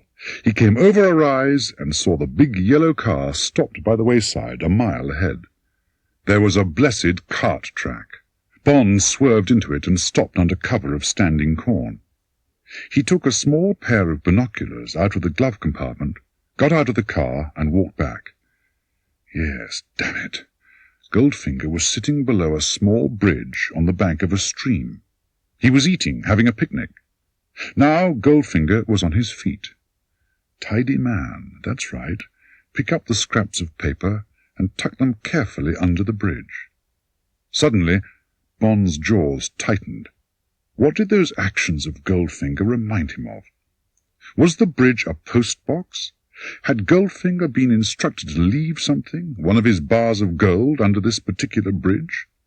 France, Switzerland, Italy. It was convenient for all of them. The communist cell in Lyon, for instance, one of the strongest in France. Goldfinger scrambled up the bank. Bond cautiously watched the rolls until it had disappeared. It was a pretty bridge over a pretty stream. Bond got quickly out of the car and slid down the shallow bank. He searched the edge of the masonry near the grass verge. There was a patch of thick grass against the wall. Bond parted the grass.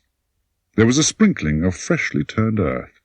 Bond dug with his fingers. There was only one. It was smooth to the touch and brick-shaped. Bond brushed the earth off the dull yellow metal and wrapped the heavy bar in his handkerchief. He held the bar under his coat and climbed back up the bank onto the empty road. Bond got moving. He must catch up with the Rolls before Macon and get the next fork to Geneva or Lyon right. He must solve the problem of the girl and, if possible, get her off the road. Pretty or not, she was confusing the issue. The drone of the Homer grew louder. He was in the outskirts of Macon. He must close up and take the risk of being spotted. Far down the Rue Rambuteau there was a glimpse of yellow, the river.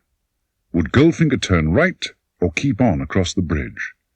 The Rolls kept straight on, so it was Switzerland. Bond glanced in his driving mirror. Well, well, the little Triumph was only feet away from his tail. How long had she been there? Bond had been so intent on following the Rolls that he hadn't glanced back since entering the town.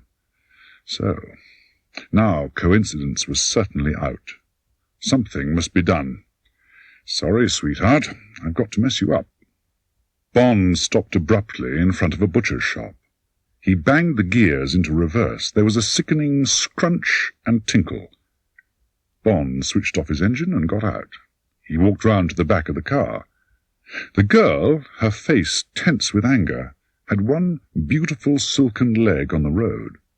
The Aston Martin's rear bumper was locked into the wreckage of the Triumph's lamps and radiator grille. Bond said amiably, "If you touch me there again, you'll have to marry me." The words were hardly out of his mouth before the open palm cracked across his face. "You bloody fool! What the hell do you think you're doing?" "Gears slipped. I didn't know you were so close. I'm most frightfully sorry. I'll pay for all the repairs and everything. Here's 100,000 francs to cover the damage and your expenses for the night, and telephoning your friends and so on. Please take it and call it quits. I'd love to stay here and see you get on the road all right tomorrow morning, but I've got an appointment this evening, and I've simply got to make it." "Well, I've got an appointment this evening, too. I've got to make it. I've got to get to Geneva. Will you please take me there? It's not far, only about 100 miles. Will you, please?" There was a desperate urgency in the voice. Bond weighed her request. How much of a nuisance would she be? How soon could he get rid of her and get on with his business? Was there any security risk? Bond said curtly, "I'll be glad to take you to Geneva. While I fix up about the garage, here's some money. Please, buy us lunch. Anything you like for yourself. For me, some Lyon sausage, a loaf of bread, butter, and half a litre of Macon with the cork pulled." The girl took the money. She went to the boot of the Triumph and unlocked it. She hauled out a bag of golf clubs and a small, expensive-looking suitcase. Bond said, "What name and address shall I give?" "What?" Bond repeated his question, wondering if she would lie about the name or the address or both. She said, "I shall be moving about. Better say the Berg at Geneva. The name's Soames, Miss Tilly Soames." There was no hesitation. She went into the butcher's shop. A quarter of an hour later, they were on their way. The girl sat upright and kept her eyes on the road. The drone on the Homer was faint. The rolls must have gained 50 miles. Bond hurried. The girl said, "What's that noise?"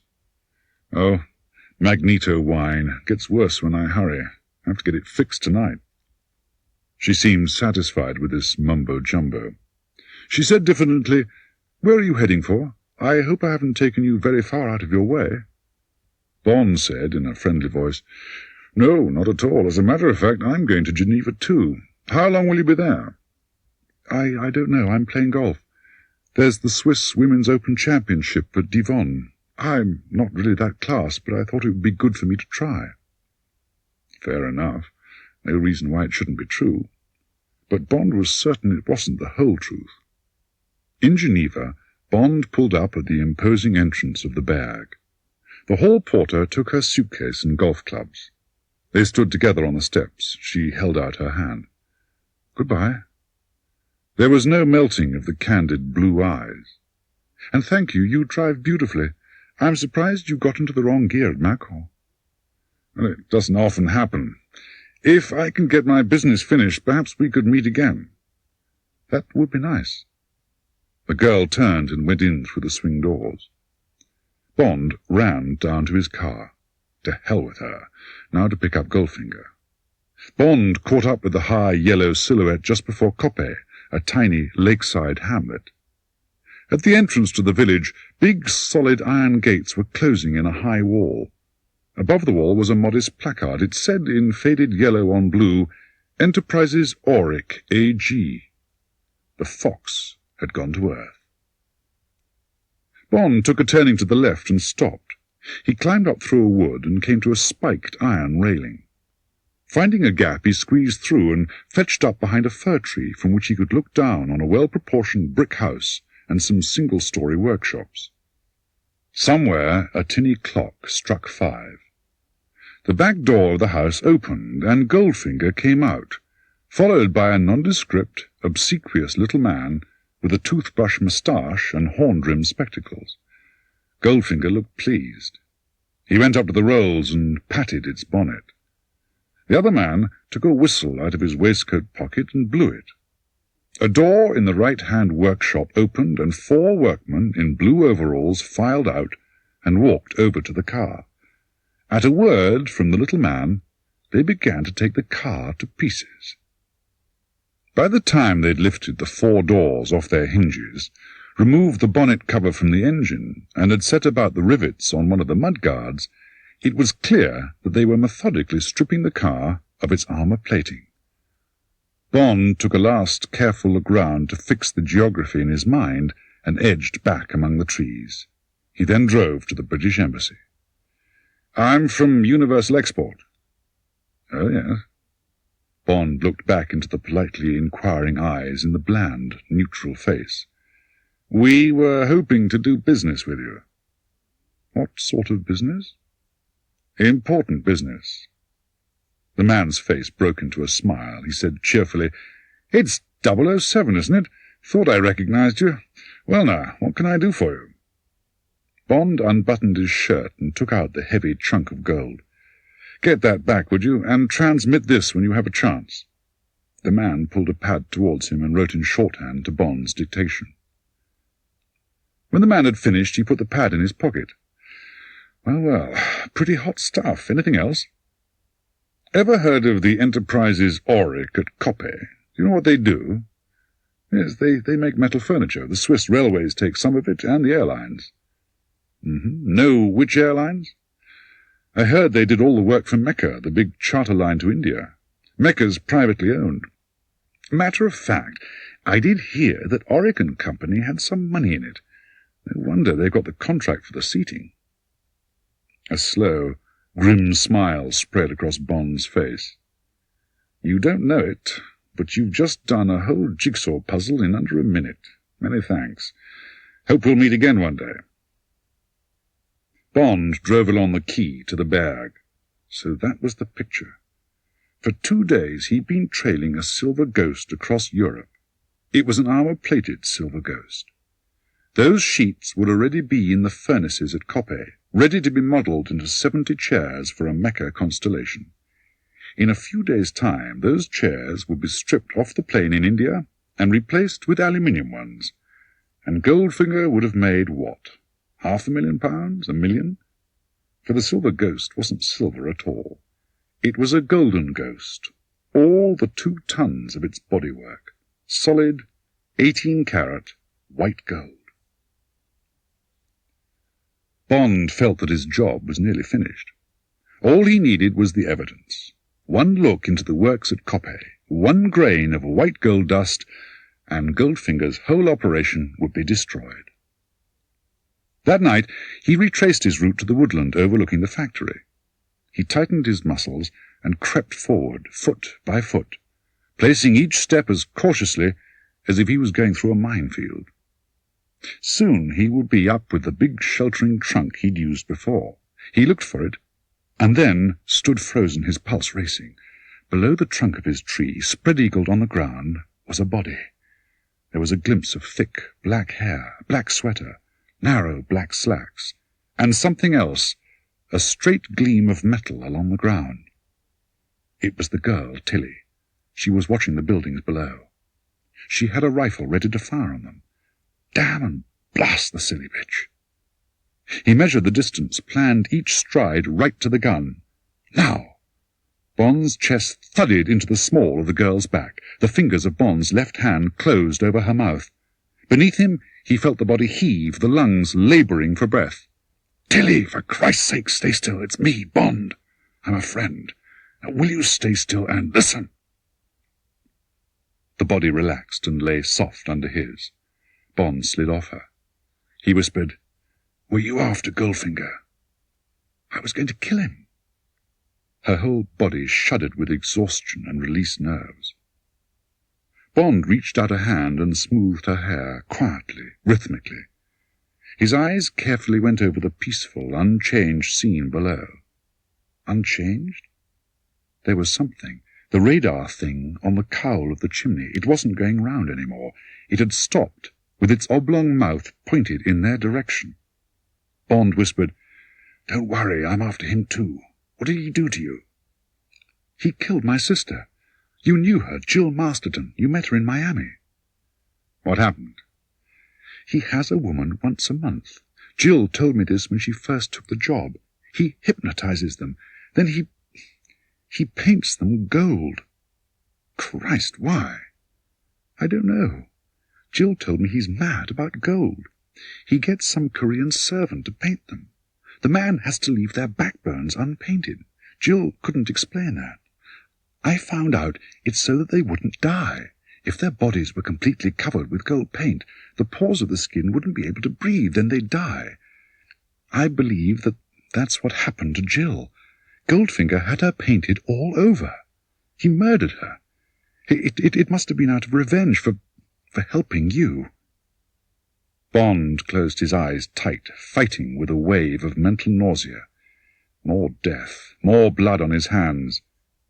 There was a dry, twanging thud.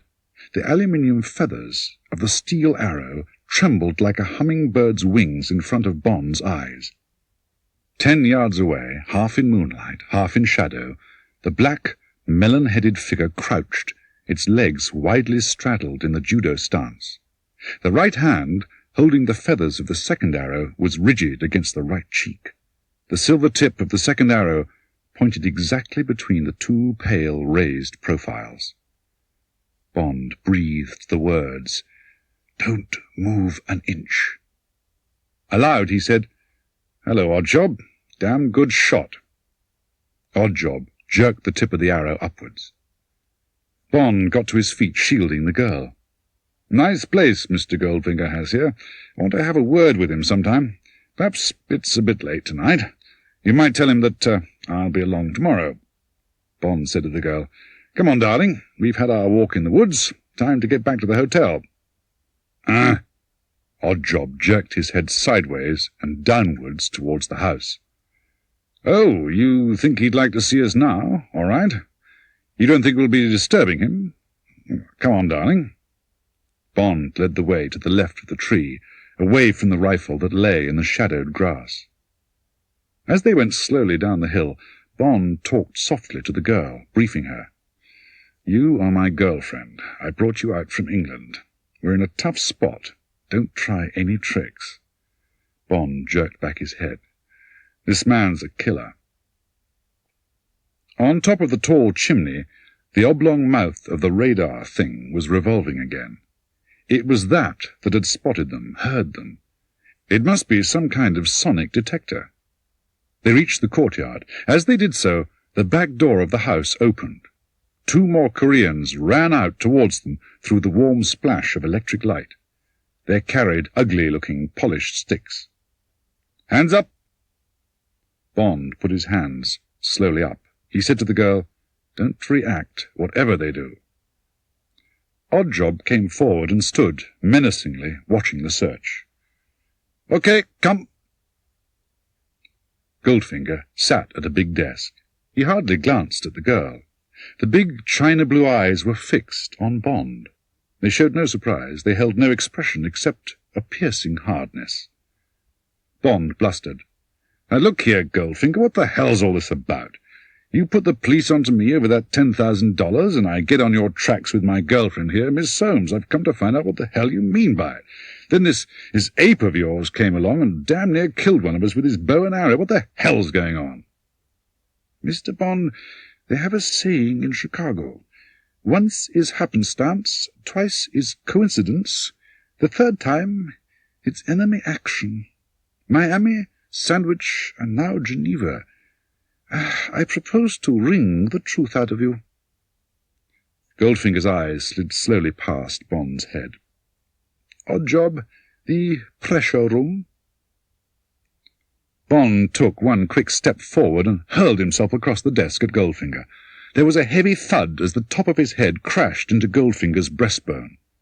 The momentum of the blow rocked Goldfinger in his chair. As the chair toppled backwards and the 2 bodies went down in the splintering woodwork, Bond's fingers got to the throat and his thumbs went into its base and downwards with every ounce of his force. And then the whole house fell on Bond. A baulk of timber hit him at the base of the neck, and he rolled sluggishly off Goldfinger onto the floor and lay still. A hard bolt of water hit Bond in the face. He retched desperately and tried to move. He couldn't. He was on some sort of a table, and his wrists and ankles were bound to its edges. A voice, Goldfinger's voice, flat, uninterested, said, "Now we can begin." Bond turned his head towards the voice. His eyes were dazzled by the light. On the other side of the table, Tilly Masterton sat in another chair. She was strapped to it by her wrists and ankles. She was either drugged or hypnotized. Bond turned his head to the right.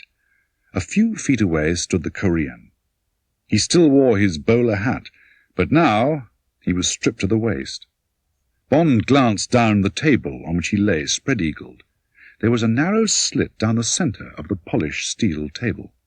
At the far end of the slit, like a foresight framed in the V of his parted feet, were the glinting teeth of a circular saw. "Now then, Mr. Bond." Goldfinger's voice was brisk. Sing, as my Chicago friends put it, and you will die quickly and painlessly. The girl also. Sing not, and your death will be one long scream. The girl I shall then give to Oddjob as I did that cat for supper. Which is it to be?" Bond said, "Don't be a fool, Goldfinger. I told my friends at Universal where I was going and why. The girl's parents know that she went with me. Universal is powerful. You'll have the police after you within days of our disappearance. Look, I'll make a deal with you. Let us go, and nothing more will be heard of the matter. We are two perfectly innocent people."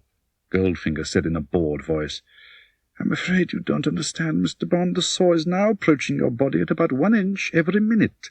Meanwhile—" He glanced at Oddjob and held up one finger. "A little massage from Oddjob to begin with. Only grade 1. Grades 2 and 3 are still more persuasive."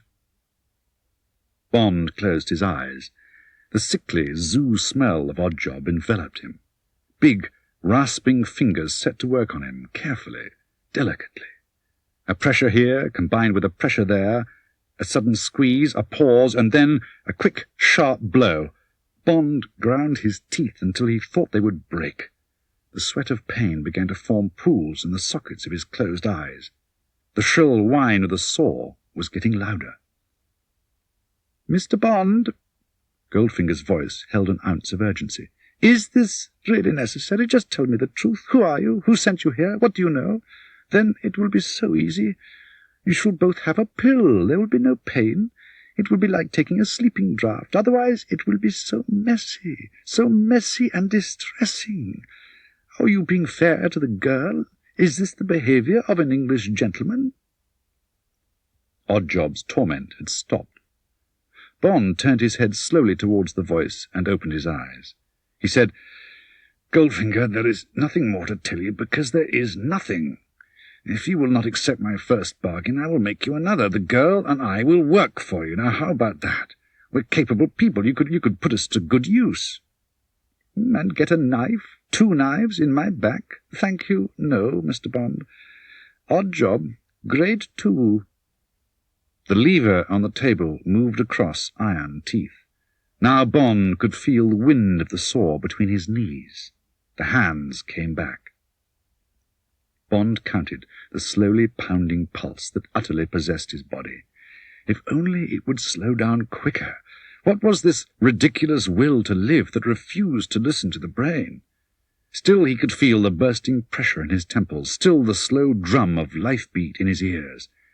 A scream tried to force its way through the clamped teeth. "Die, damn you, die! Die, damn you, die, damn you, die!" He awoke in a grey-painted box of a room. There were no windows. Light came from a single bowl lamp inset in the centre of the ceiling. Bond found he could sit up. He was naked. He examined his body. Oddjob had been careful. There was no sign of damage, save for a group of needle marks on his right forearm. He got up, conquering dizziness, and took a few steps in the room. He'd been lying on a ship's-type bunk with drawers under it. The drawers contained all the contents of his suitcase except his watch and the gun. Even the rather heavy shoes he'd been wearing on his expedition to Enterprise's Auric were there. He twisted one of the heels and pulled. The broad, double-sided knife slid smoothly out of its scabbard in the sole. Bond verified that the other shoe held its knife and clicked the heels back into position. He pulled out some clothes and put them on. There were 2 doors, of which one had a handle. He opened this one. It led into a small, well-appointed bathroom and lavatory. His washing and shaving things were neatly laid out. There were a girl's things beside them. Bond softly opened the other door into the bathroom. It was a similar room to his own. Tilly Masterson's black hair showed on the pillow of the bunk.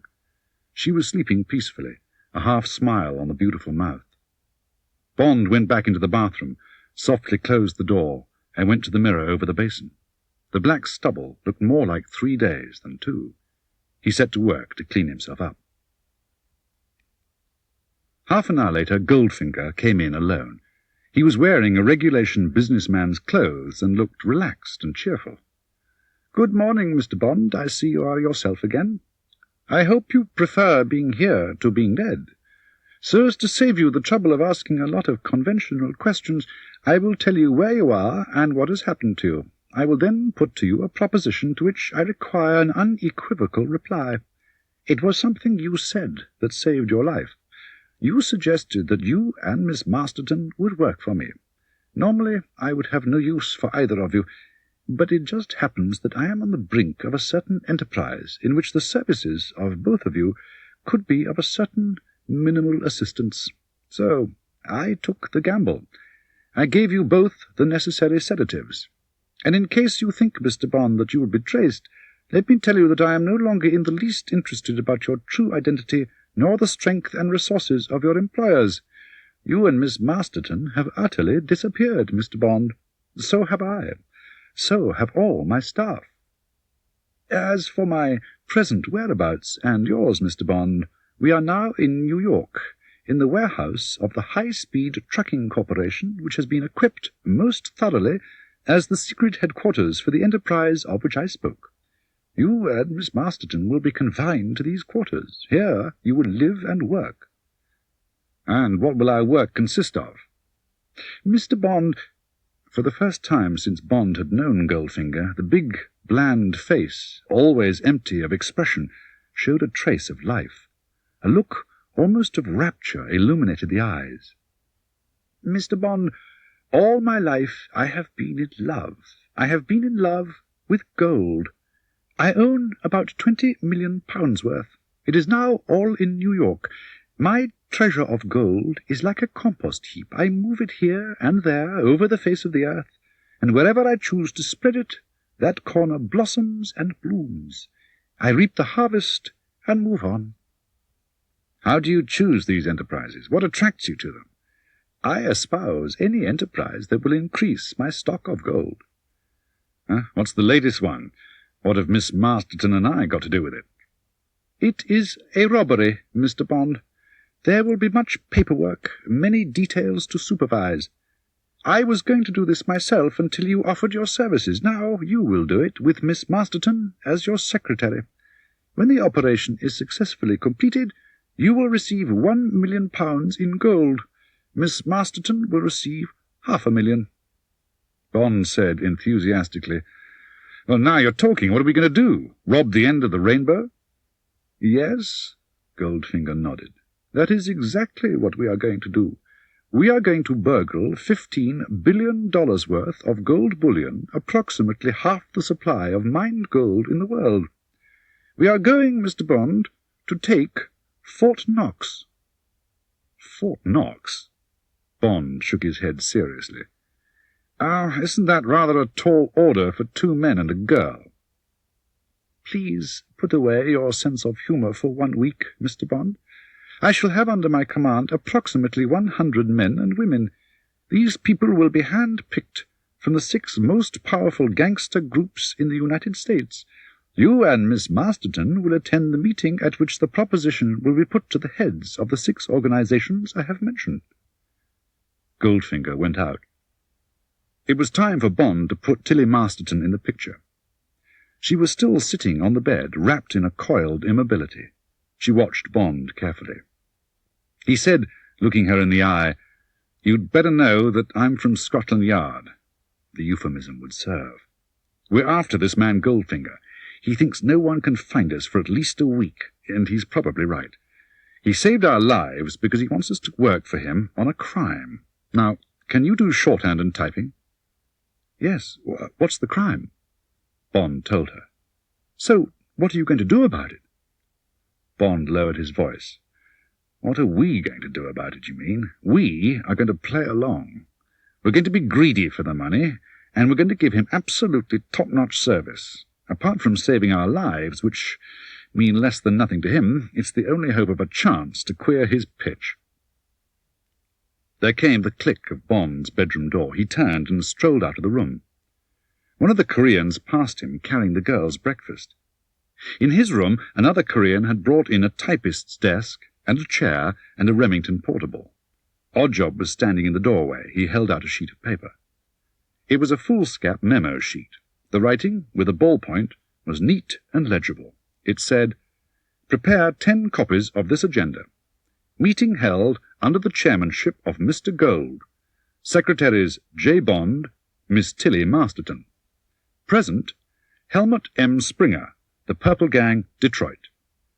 Jed Midnight, Shadow Syndicate, Miami and Havana.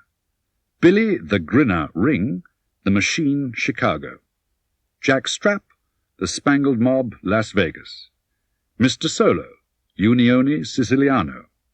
Miss Pussy Galore, The Cement Mixers, Harlem, New York City. Agenda, a project with the code name Operation Grand Slam. Refreshments. At the end of this was written, "You and Miss Masterton will be fetched at 2:20. Both will be prepared to take notes. Formal dress, please." The 6 gang leaders listened carefully to Goldfinger's opening address. He concluded, "And now, gentlemen and madam, I propose to offer you partnership in an undertaking that will assuredly place in each of your treasuries within 1 week the sum of $1 billion. When Goldfinger revealed that Fort Knox was the target, there was a chorus of groans, and Miss Pussy Galore said, "Sorry, mister, none of my set of bent pins could take that kind of piggyback." Undeterred, Goldfinger specified the army units presently quartered at Fort Knox. Then he walked to the blackboard and pulled a roll map down over it. It was a detailed map of Fort Knox, showing the roads and railway tracks. A second map showed a detailed plan of the gold vault. Goldfinger's explanation was long and detailed. "And that, gentlemen and madam," he concluded flatly, "is all I can tell you, and all I think we need to know about the nature and contents of Fort Knox Depository. Unless there are any questions at this stage, I will proceed to a brief explanation of how this depository may be penetrated and its contents seized." There was silence. The eyes round the table were rapt, intent. Mr. Jed Midnight commented decisively, "Mister, go ahead and tell. This is either a bust or the crime de la crime." Goldfinger said indifferently, "Very well, gentlemen. You shall hear the plan. On D-1, I propose to put the entire population, military and civilian, of Fort Knox temporarily out of action. Briefly, the town is supplied with all drinking and other water supplies by 2 wells and 2 filter plants, yielding just under 7 million gallons per day. These are under the control of the post engineer. This gentleman has been pleased to accept a visit from the superintendent and deputy superintendent of the Tokyo Municipal Waterworks. These 2 gentlemen, who are, of course, members of my staff, will be carrying on their persons relatively small quantities of a highly concentrated opiate devised by the German chemical warfare experts during the last war. This substance disseminates rapidly through a volume of water and has the effect of instant but temporary narcosis of any person drinking half a tumbler of the infected water.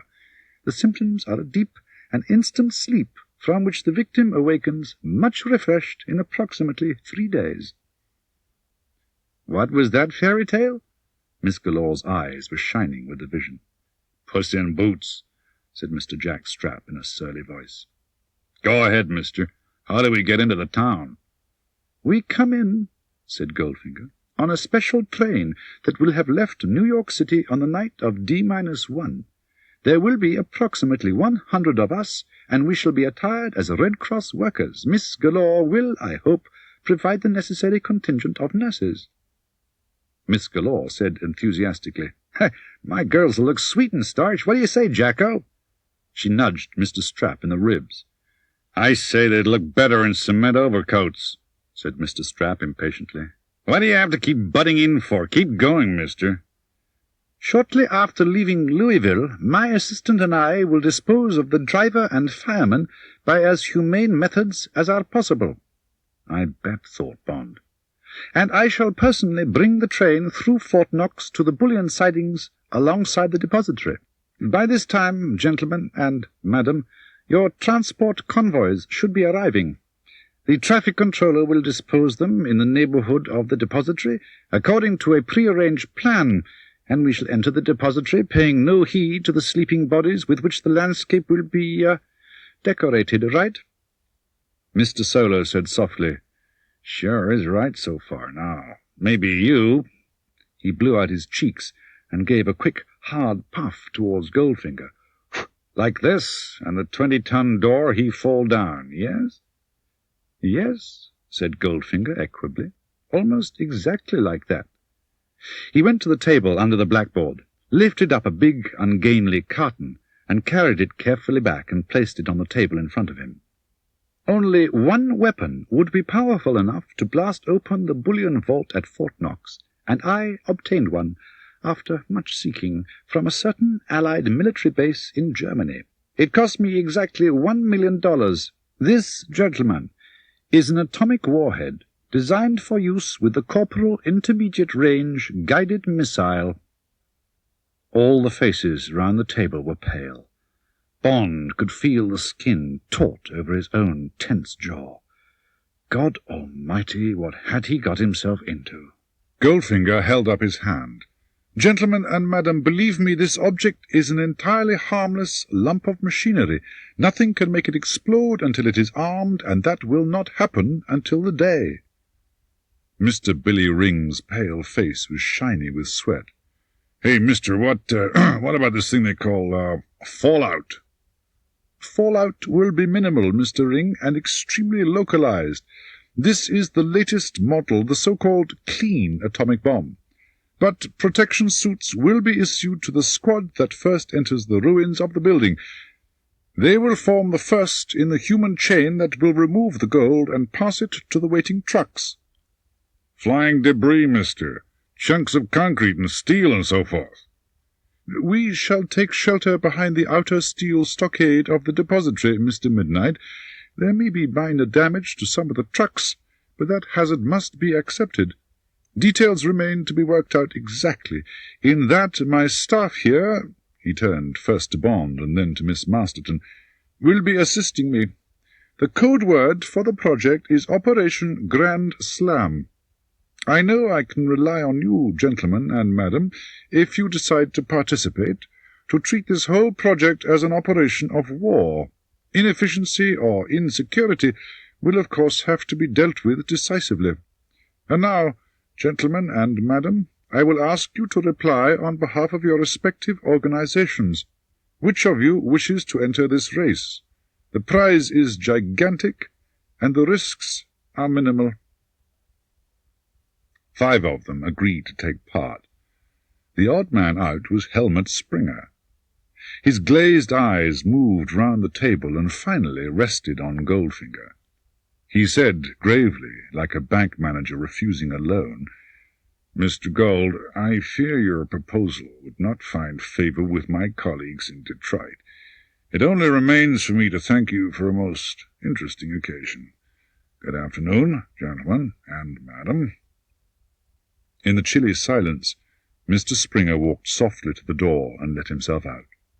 The door closed with a sharp click. Bond noticed Goldfinger's hand slip casually below the table. He guessed that Oddjob was getting his signal. Signal for what? They all rose and gathered round the buffet. Bond was having a quiet square meal of caviar and champagne, and thinking how well Goldfinger had handled the meeting, when the door at the end of the room opened, and one of the Koreans hurried in and went up to Goldfinger. Goldfinger bent his head to the whispered words. His face became grave.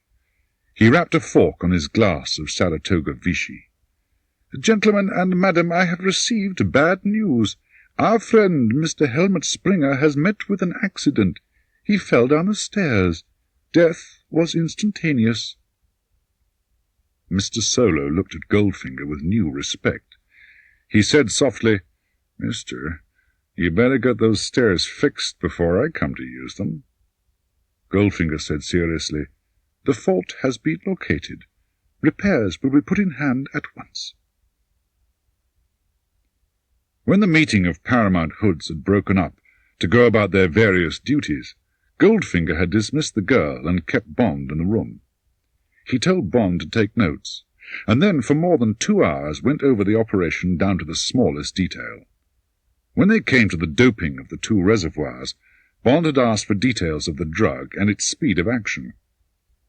"You won't have to worry about that." "Why not? Everything depends on it." "Mr. Bond—" Goldfinger's eyes had a far-away, withdrawn look. I will tell you the truth because you will have no opportunity of passing it on. From now, Oddjob will not be more than a yard from your side, and his orders will be strict and exact. So I can tell you that the entire population of Fort Knox will be dead or incapacitated by midnight on D-1. Bond said, Goldfinger, you are a lousy bastard. Don't be childish, we have work to do. Later, when they had got to the problem of transporting the tons of gold out of the town, Bond had had one last try. He said, Goldfinger, you're not going to get this stuff away. You'll find yourself tearing down the Dixie Highway in a truck with a few gold bars loaded with gamma rays and the American army on your tail, and you'll have killed 60,000 people for that. The thing's farcical. Even if you do get a ton or two away, where the hell do you think you're going to hide it? Mr. Bond. Goldfinger's patience was infinite. It just happens that a Soviet cruiser will be visiting Norfolk, Virginia, on a goodwill cruise at that time. It sails from Norfolk on D+1. Initially by train and then by transporter convoy, my gold will arrive on board the cruiser by midnight on D-Day. I shall sail in the cruiser for Kronstadt. I have lived with this operation for 5 years. I have tidied up my activities in England and Europe. Such small debris as remains of my former life can go to the scavengers who will shortly be sniffing on my trail. I shall be gone. I shall have emigrated, and, Mr. Bond, I shall have taken the golden heart of America with me. So, in fact, reflected Bond feverishly, this was Russia versus America with Goldfinger as the spearhead. It was modern piracy. Goldfinger was sacking Fort Knox as Bloody Morgan had sacked Panama. There was no difference except that the weapons and the techniques had been brought up to date. And there was only one man in the whole world who could stop it. But how? At the end of the day there was a final note from Goldfinger. 5 principals and myself will leave LaGuardia Airport tomorrow at 11 a.m. in chartered plane flown by my pilots for aerial survey of Grand Slam. You will accompany. Masterton will remain. G. Bond got up and went to the typewriter. He worked for an hour, typing, single-spaced, on both sides of the sheet, exact details of the operation. He folded the sheet, rolled it to a small cylinder about the size of his little finger, and sealed it carefully with gum. Next he typed on a slip of paper, Urgent and vital. Reward of $5,000 is guaranteed with no questions asked to the finder who delivers this message, unopened, to Felix Leiter, care Pinkerton's Detective Agency, 154 Nassau Street, New York City. Immediate cash on delivery. Bond rolled this message round the cylinder, wrote $5,000 reward in red ink on the outside, and stuck the little package down the centre with 3 inches of Scotch tape. Then he sat down again on the edge of the bed and carefully strapped the free ends of the Scotch tape down the inside of his thigh. Oddjob got up from Bond's side and walked down to the rear of the plane. Bond followed him and, under his hard, suspicious stare, went into the little lavatory and locked the door. He sat down calmly and thought. There hadn't been a chance on the way down to LaGuardia. He'd sat with Oddjob in the back of an unobtrusive Buick saloon. The doors had been locked on them by the driver and the windows tightly closed. Oddjob had not taken his eyes off Bond until the car had driven round the boundary and come up alongside the private plane. Sandwiched between Goldfinger and Oddjob, Bond had had no alternative but to climb up the steps into the plane and take his seat with Oddjob beside him. When they got back to LaGuardia, there would be the same routine. It was now or never. There was a rattle at the door handle. Oddjob was getting restless. Bond called, "Coming, ape!" He got up and lifted the seat.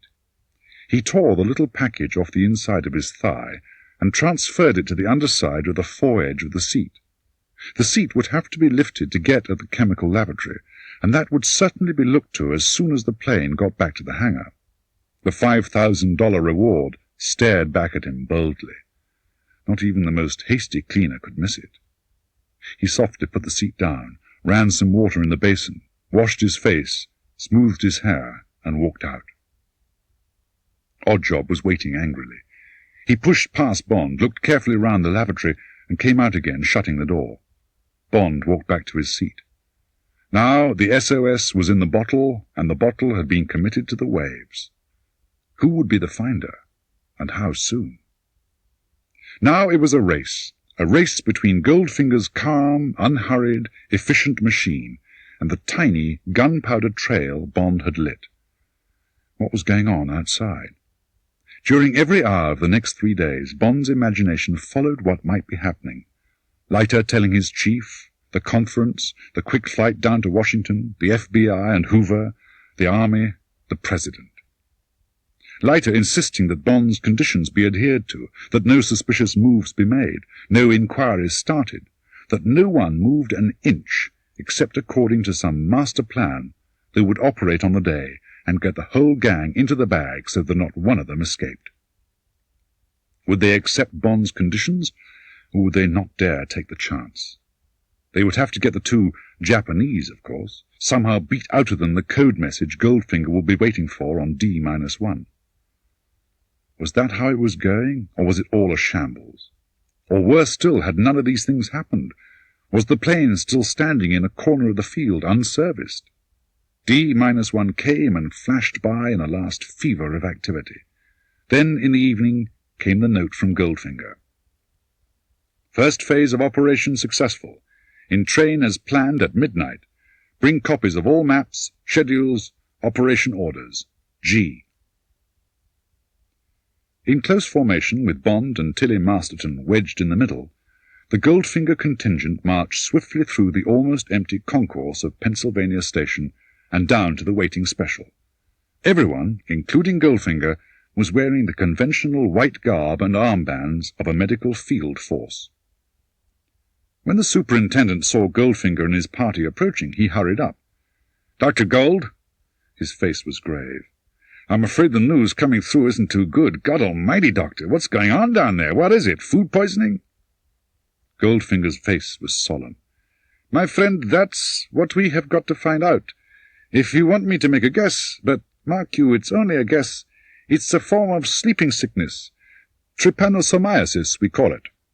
"That's so. Well, if you'll get your men and nurses on board, I'll have this train on its way just as quick as may be." Bond found himself in a Pullman with Tilly Masterton across the aisle, and the Koreans and Germans all around him. Miss Pussy Galore strolled by. She looked down at him. "Hello, handsome. Long time no see. Uncle doesn't seem to let you off the lead much." Bond said, "Hello, beautiful. That outfit suits you fine. I'm feeling rather faint. How about doing a bit of nursing?" The deep violet eyes examined him carefully. She said softly, "You know what, Mr. Bond? I got a feeling there's something phony about you. Just what are you and that doll doing in this outfit?" "We do all the work." Maybe you do. But if any little thing goes wrong with this caper, for my money it'll be handsome who knows why. Get me?" As the iron gallop of the train stretched itself out through the flatlands of Pennsylvania, gradually the passengers fell into an uneasy, troubled sleep. But not Goldfinger or Oddjob. They remained awake and watchful, and soon Bond gave up any idea he might have had of using one of his hidden knives on Oddjob and making a bid for freedom when the train slowed through a station or on an up gradient. Bond dozed fitfully, puzzling over the superintendent's words. Was his news from Louisville the truth, or part of the giant cover plan that would be necessary to get every member of the conspiracy in the bag? If the poison had been successful, what did there remain for Bond to do? 35 miles, half an hour to go.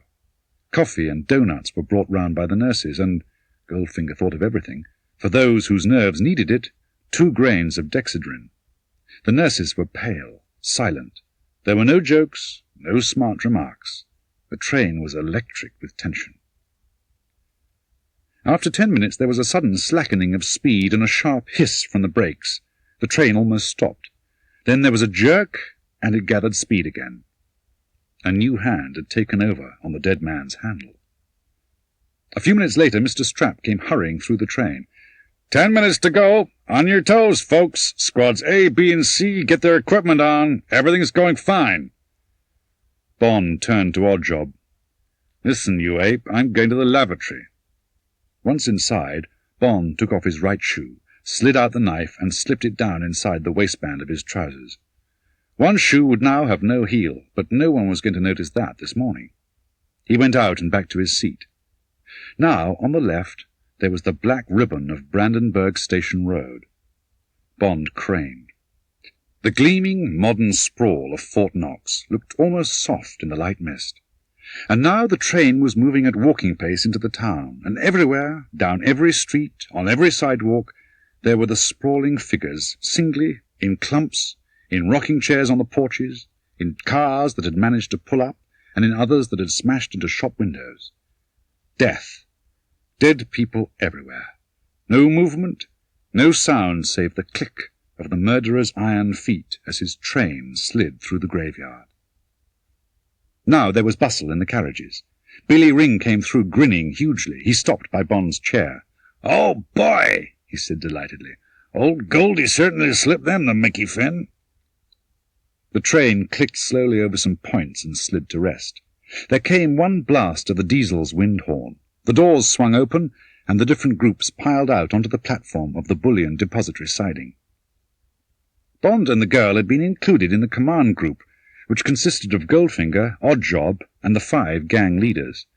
They were to be stationed on the flat roofs of the 2 diesel locomotives which now stood, as planned, beyond the siding buildings and in full view of the objective and its approaches. Goldfinger had binoculars to his eyes. His mouth was close to the microphone strapped to his chest. But Oddjob stood between them, a solid mountain of flesh, and his eyes, uninterested in the drama of the assault, never flickered from Bond and the girl. It was an extraordinary scene. In the centre stood the huge, squat mausoleum, the sun glinting off the polished granite of its walls. Outside the big open field in which it stood, the roads were lined with trucks and transporters 2 deep, while, through the main gate, poured the tidy, disciplined squads from the train. Outside this world of movement there was absolute stillness and silence, as if the rest of America was holding its breath at the committal of this gigantic crime. And outside lay the bodies of the soldiers, sprawling where they had fallen, the sentries by their pillboxes, still clutching their automatic pistols, and inside the protecting wall 2 ragged squads of soldiers in battle dress. They lay in vague, untidy heaps, some bodies athwart or on top of their neighbours. Desperately Bond looked for a sign of life, a sign of movement, a hint that this was a careful ambush. Nothing. Goldfinger spoke quietly into his microphone. "Bomb squad ready. Prepare to take cover." There would be 5 minutes' delay to clear the area before the bomb squad, now waiting bunched at the main gate, would go in. Bond said efficiently, "They're a minute ahead of time." Goldfinger looked past Oddjob's shoulder. The pale eyes were aflame. They stared into Bond's. "You see, Mr. Bond, you were wrong, and I was right. 10 more minutes, and I shall be the richest man in the world, the richest man in history. What do you say to that?" "I'll tell you after those 10 minutes are up." "Will you?" said Goldfinger. "Maybe." He looked at his watch and spoke rapidly into his microphone. The Goldfinger squad loped slowly through the main gate, their heavy burdens slung from 4 shoulders in a cradle of webbing. Out of the corner of his eye, Bond saw something moving in the sky. It was a black whirling speck. It reached the top of its trajectory, paused, and then came the ear-splitting crack of a maroon signal. Bond's heart leapt. A quick glance showed him the ranks of dead soldiers spring to life. A loudspeaker roared from nowhere, "Stand where you are! Lay down your arms!" But there came a futile crackle of fire from one of the rearguard covering party, and then all hell broke loose. Bond seized the girl round the waist and jumped with her. It was a 10-foot drop to the platform. Bond broke his fall with his left hand and hoisted the girl to her feet with a jerk of his hip. As he began to run, close to the train for cover, he heard Goldfinger shout, "Get them and kill them!" A splatter of lead from Goldfinger's automatic whipped at the cement to his left. but it was Oddjob that Bond feared. Now, as Bond tore down the platform with the girl's hand in his, he heard the lightning scuffle of the running feet. Suddenly, she tore her hand out of his and made a dart into an open Pullman door. He whipped the knife out of his belt and swirled to meet Oddjob. 10 yards away, Oddjob hardly paused in his rush. One hand whipped off his ridiculous hat, a glance to take aim, and the black half-moon sang through the air. Its edge caught the girl exactly at the nape of the neck. Without a sound, she fell backwards onto the platform in Oddjob's path. The hurdle was just enough to put Oddjob off the flying high kick he'd started to launch at Bond's head. Bond ducked and struck upwards and sideways with his knife. It got home somewhere near the ribs, but the momentum of the flying body knocked the knife out of his hand. Now Oddjob was coming back at him, apparently unharmed, his hands outstretched and his feet splayed back, ready for another leap or a kick. Above the boom and rattle of the guns outside the station, 3 blasts sounded on the diesel's windhorn. Oddjob snarled angrily and leapt. Bond dived at full length sideways. Something hit him a gigantic blow on the shoulder and sent him sprawling. Now, he thought, as he hit the ground, now the death stroke. But no blow came, and Bond's dazed eyes took in the figure of Oddjob flying away from him up the platform. Already the leading diesel was on the move. Oddjob got to it and leapt for the footplate. For a moment he hung, his legs scrabbling for a foothold. Then he disappeared into the cabin, and the huge, streamlined engine gathered speed. Behind Bond, the door of the quartermaster's office burst open. There was the hammer of running feet, and Bond swivelled.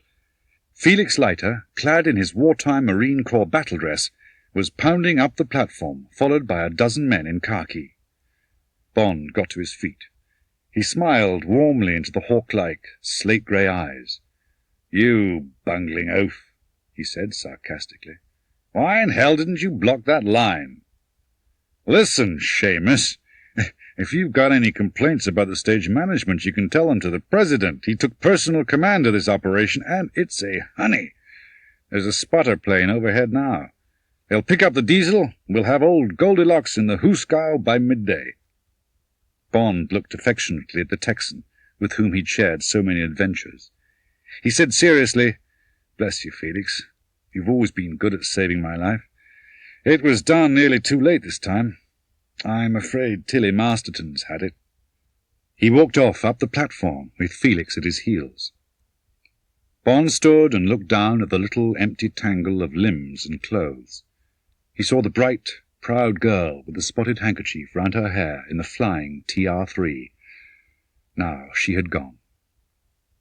High up over his head, a whirling speck soared into the air.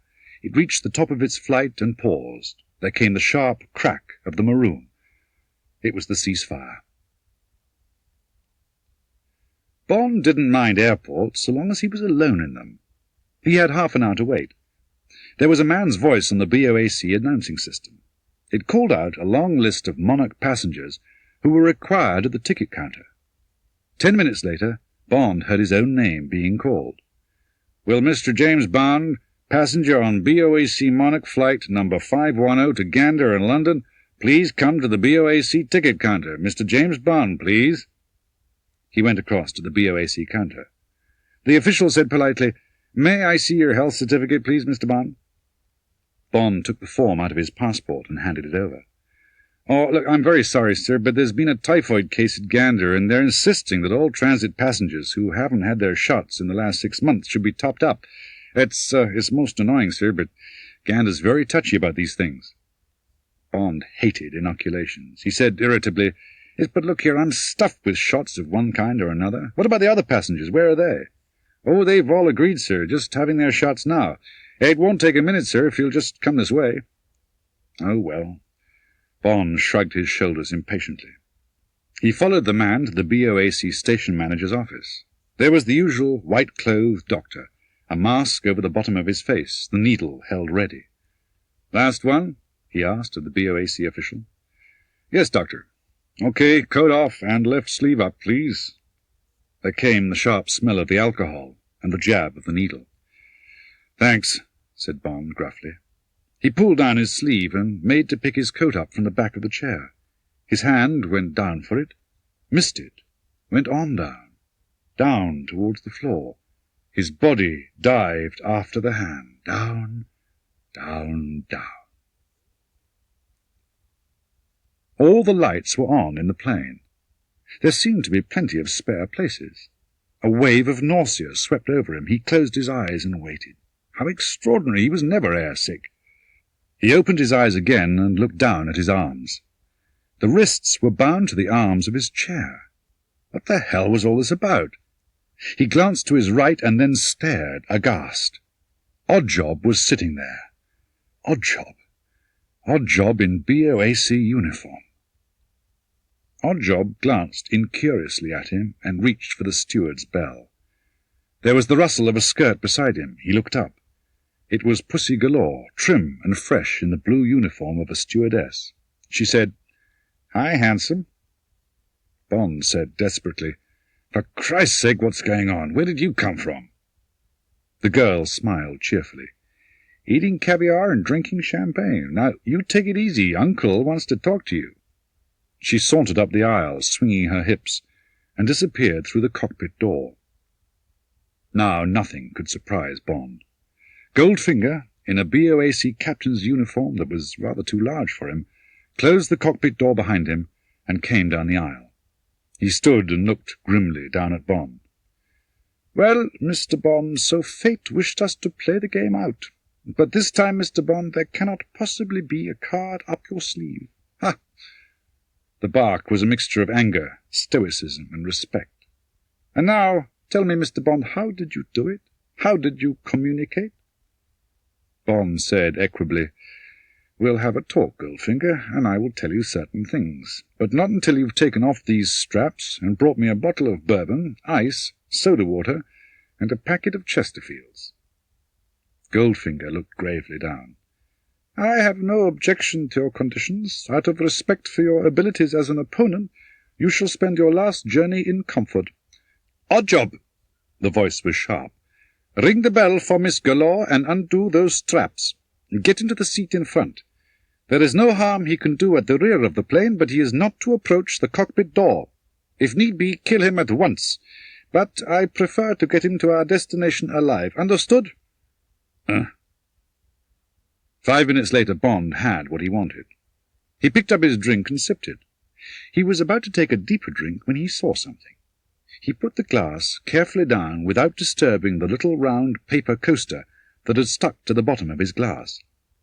He lit a cigarette, picked up his drink again, and drank the whisky down almost to the end.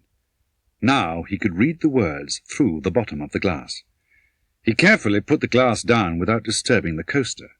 The message had read, "I'm with you, Pussy." Bond turned and made himself comfortable. He said, "Now then, Goldfinger, first of all, what's going on? How did you get this plane, and where are we heading?" Goldfinger crossed one leg over the other. He said in a relaxed, conversational tone, "I took 3 trucks and drove across country to the vicinity of Cape Hatteras. One of the trucks contained my personal hoard of gold bullion. The other 2 contained my drivers, spare personnel, and those gangsters. At the coast, I held a meeting with the 4 gang leaders in a deserted place, having left Miss Galore under some pretext with the trucks. I shot the 4 men in my usual fashion, 1 bullet for each. I was now left with 6 men, the girl, and the bullion. I hired a plane and flew to Newark, New Jersey, the crates of gold being passed off as lead for X-ray plates. From there I proceeded alone to a certain address in New York, from which I talked with Moscow by radio and explained the mishap to Operation Grand Slam. In the course of the talk, I mentioned your name. My friends, whom I believe you know, said they would greatly like to interview you. Posing as a friend of yours, I had no difficulty in finding out the flight on which you were booked. 3 of my men were formerly of the Luftwaffe.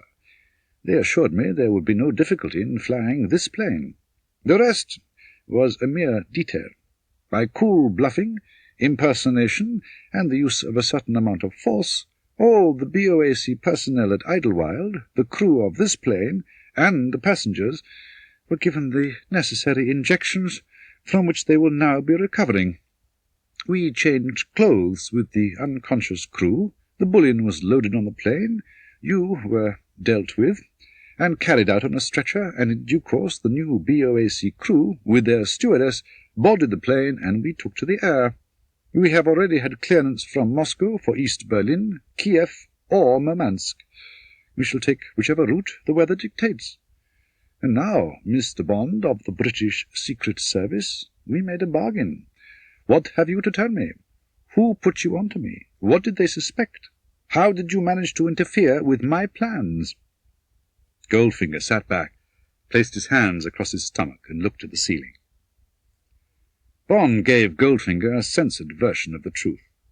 He concluded, "So you see, Goldfinger, you only just got away. But for Tilly Masterton's intervention at Geneva, you'd have been in the bag by now. You'd be sitting picking your teeth in a Swiss prison, waiting to be sent to England.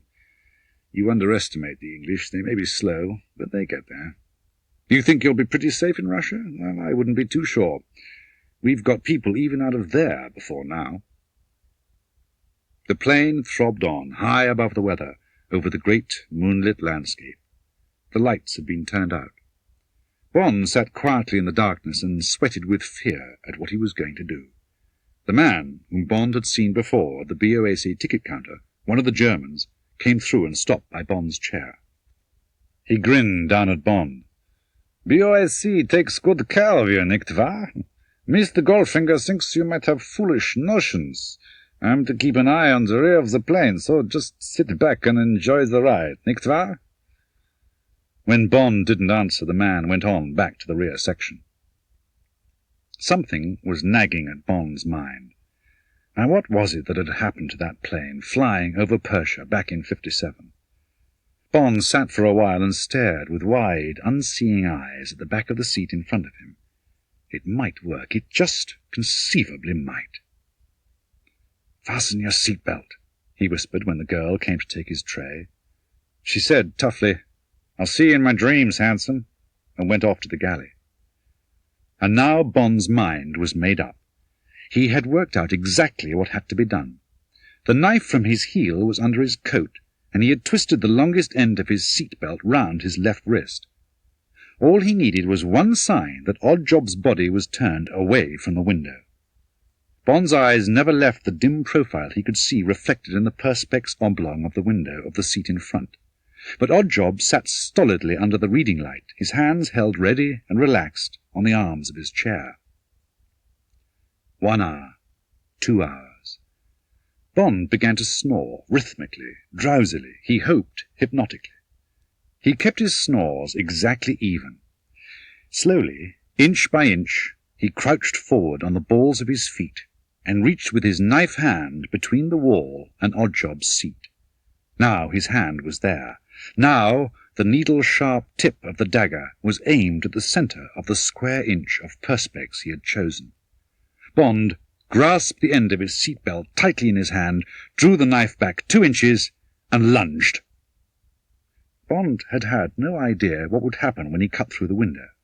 Now, as he whipped back his dagger, there was a fantastic howl, almost a scream of air, and Bond was sucked violently against the back of Oddjob's seat. Oddjob's body seemed to elongate towards the howling black aperture. There was a crash as his head went through and his shoulders hit the frame. Then, as if the Korean's body was toothpaste, it was slowly, foot by foot, sucked with a terrible whistling noise through the aperture. Now the huge buttocks stuck, and the human paste moved only inch by inch. Then, with a loud boom, the buttocks got through, and the legs disappeared as if shot from a gun. With an appalling crash of crockery from the galley, the huge plane stood on its nose and dived. The last thing Bond knew before he blacked out was the high scream of the engines and a fleeting vision of pillows and rugs whipping out into space past his eyes. Then Bond's oxygen-starved body collapsed in a sear of lung pain. The next thing Bond felt was a hard kick in the ribs. He groaned. Again the foot smashed into his body. Painfully he dragged himself to his knees between the seats and looked up through a red film. An icy wind seared him. Goldfinger stood over him, his face fiendish under the yellow light. There was a small automatic dead steady in his hand. Goldfinger reached back his foot and kicked again. Bond caught the foot and twisted it sharply, almost breaking the ankle. There came a scream from Goldfinger and a crash that shook the plane. Bond leapt for the aisle and threw himself sideways and down onto the heap of body. There was an explosion that burned the side of his face, but then his knee thudded into Goldfinger's groin and his left hand was over the gun. For the first time in his life, Bond went berserk. With his fists and knees he pounded the struggling body. Now Goldfinger's hands were at his throat and Bond's at Goldfinger's. Down, down went Bond's thumbs into the arteries. He threw all his weight forward, gasping for breath. The glistening moon-face was changing. Deep purple showed through the tan. Now the tongue came out and lolled from the open mouth, and there came a terrible gargling from deep in the lungs. Bond sat astride the silent chest, and slowly, one by one, unhinged his rigid fingers. Bond gave a deep sigh and knelt, and then stood slowly up. Dazedly he looked up and down the lighted plain. By the galley, Pussy Galore lay strapped in her seat like a heap of washing. Farther down, in the middle of the aisle, the guard lay spread-eagled, one arm and the head at ridiculous angles. Without a belt to hold him when the plane dived, he must have been tossed at the roof like a rag doll. Bond brushed his hands over his face. Wearily he went down on his knees again and searched for the little gun. It was a Colt .25 automatic. He flicked out the magazine. 3 rounds left and 1 in the chamber. Bond half walked, half felt his way down the aisle to where the girl lay. He unbuttoned her jacket and put his hand against her warm breast. The heart fluttered like a pigeon under his palm. He undid the seat-belt and got the girl face down on the floor and knelt astride her. For 5 minutes he pumped rhythmically at her lungs. When she began to moan, he got up and left her, and went on down the aisle, and took a fully loaded Luger out of the dead guard's shoulder holster. He stopped for a minute outside the cockpit door, thinking. Then, with the gun in each hand, he knocked the lever down and went through. The 5 faces, blue in the instrument lights, turned towards him. He said, "Goldfinger's dead. If anyone moves or disobeys an order, I shall kill him. Pilot, what's your position, course, height, and speed?" "Sir, we are about 500 miles east of Goose Bay. Mr. Goldfinger said we would ditch the plane as near the coast north of there as we could get. We were to reassemble at Montreal, and Mr. Goldfinger said we would come back and salvage the gold. Our ground speed is 250 miles per hour, and our height 2,000. How much flying can you do at that altitude? You must be using up fuel pretty fast." "Yes, sir, I estimate that we have about 2 hours left at this height and speed." "Where is Weathership Charlie?" "About 300 miles to the northeast, sir." "Right. Alter course for Weathership Charlie. Operator, call them up and give me the mic." "Yes, sir." While the plane executed a wide curve, Bond listened to the static and broken snatches of voice that sounded from the amplifier above his head. The operator's voice came softly to him. "Ocean Station Charlie, this is Speedbird 510 calling C for Charlie. Calling Charlie, Speedbird 510. Suddenly the quiet voice of C for Charlie came in. "This is Ocean Station Charlie calling Speedbird 510. Can you hear me? Come in, Speedbird 510. Bond slipped the small gun into his pocket and took the offered microphone. "C for Charlie, this is Speedbird 510, hijacked last evening at Idlewild. I have killed the man responsible and partly disabled the plane by depressurizing the cabin. I have the crew at gunpoint. Not enough fuel to make Goose, so propose to ditch as close to you as possible. Please put out line of flares." A new voice, a voice of authority, perhaps the captain's, came over the air. "Speedbird, this is C for Charlie. Your message heard and understood. Identify the speaker. I repeat, identify the speaker. Over." "Speedbird to C for Charlie. This is British Secret Service agent number 007. I repeat, number 007. Whitehall Radio will confirm. I repeat, check with Whitehall Radio. Over." There was a stunned pause. C for Charlie came back. "Okay, Speedbird. Wind here, force 2. Sea conditions long, smooth swell. You should make it okay. I'll soon have you on the radar, and we'll keep constant watch on your wavelength. Have a whiskey for 1 and irons for 5 waiting. Good luck. Over." Bond said, "Thanks, C for Charlie. Add a cup of tea to that order, would you? I've got a pretty girl on board. This is Speedbird saying over and out." Bond released the switch and handed the microphone to the radio officer. He said, "Pilot, they're putting down flares and keeping constant watch on our wavelength. Now, take it easy, and let's try and get out of this alive. As soon as we hit the water, I'll get the hatch open. Until then, if anyone comes through the cockpit door, he gets shot. Right?" The girl's voice sounded from the door behind Bond. "You might call that man back and make it 2 whiskeys. Tea makes me hiccup." Bond said, "Pussy, get back to your basket." He gave a last glance round the cockpit and backed out of the door. 2 hours, 2 years later, Bond was lying in the warm cabin in Weathership Charlie, listening dreamily to an early morning radio program from Canada. Various parts of his body ached. He'd got to the tail of the plane and made the girl kneel down with her head cradled in her arms on the seat of a chair. Then he'd wedged himself in behind and over her, and had held her life-jacketed body tightly in his arms and braced his back against the back of the seat behind him. She had been nervously making facetious remarks about the indelicacy of this position when the belly of the Stratocruiser had thudded into the first mountain of swell at 100 miles an hour. The huge plane skipped once and then crashed nose first into a wall of water. The impact had broken the back of the plane. The leaden weight of the bullion in the baggage compartment had torn the plane in half, spewing Bond and the girl out into the icy swell, lit red by the lines of flares. There they'd floated, half-stunned in their yellow life-jackets, until the lifeboat got to them. The crew of the plane, with 3 tons of gold round their necks, were on their way down to the bed of the Atlantic. The connecting door with the next cabin opened, and the girl came in. She was wearing nothing but a grey fisherman's jersey. Bond said firmly, "Lock that door, pussy. Take off that sweater and come into bed. You'll catch cold." She did as she was told, like an obedient child. Bond smiled down into the pale, beautiful face. He said, "All you need is a course of TLC." "What's TLC?"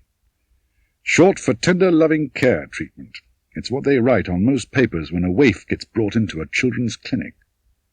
"I'd like that." She looked into the fiercely slitted grey eyes. When's it going to start?" Bond said softly, "Now."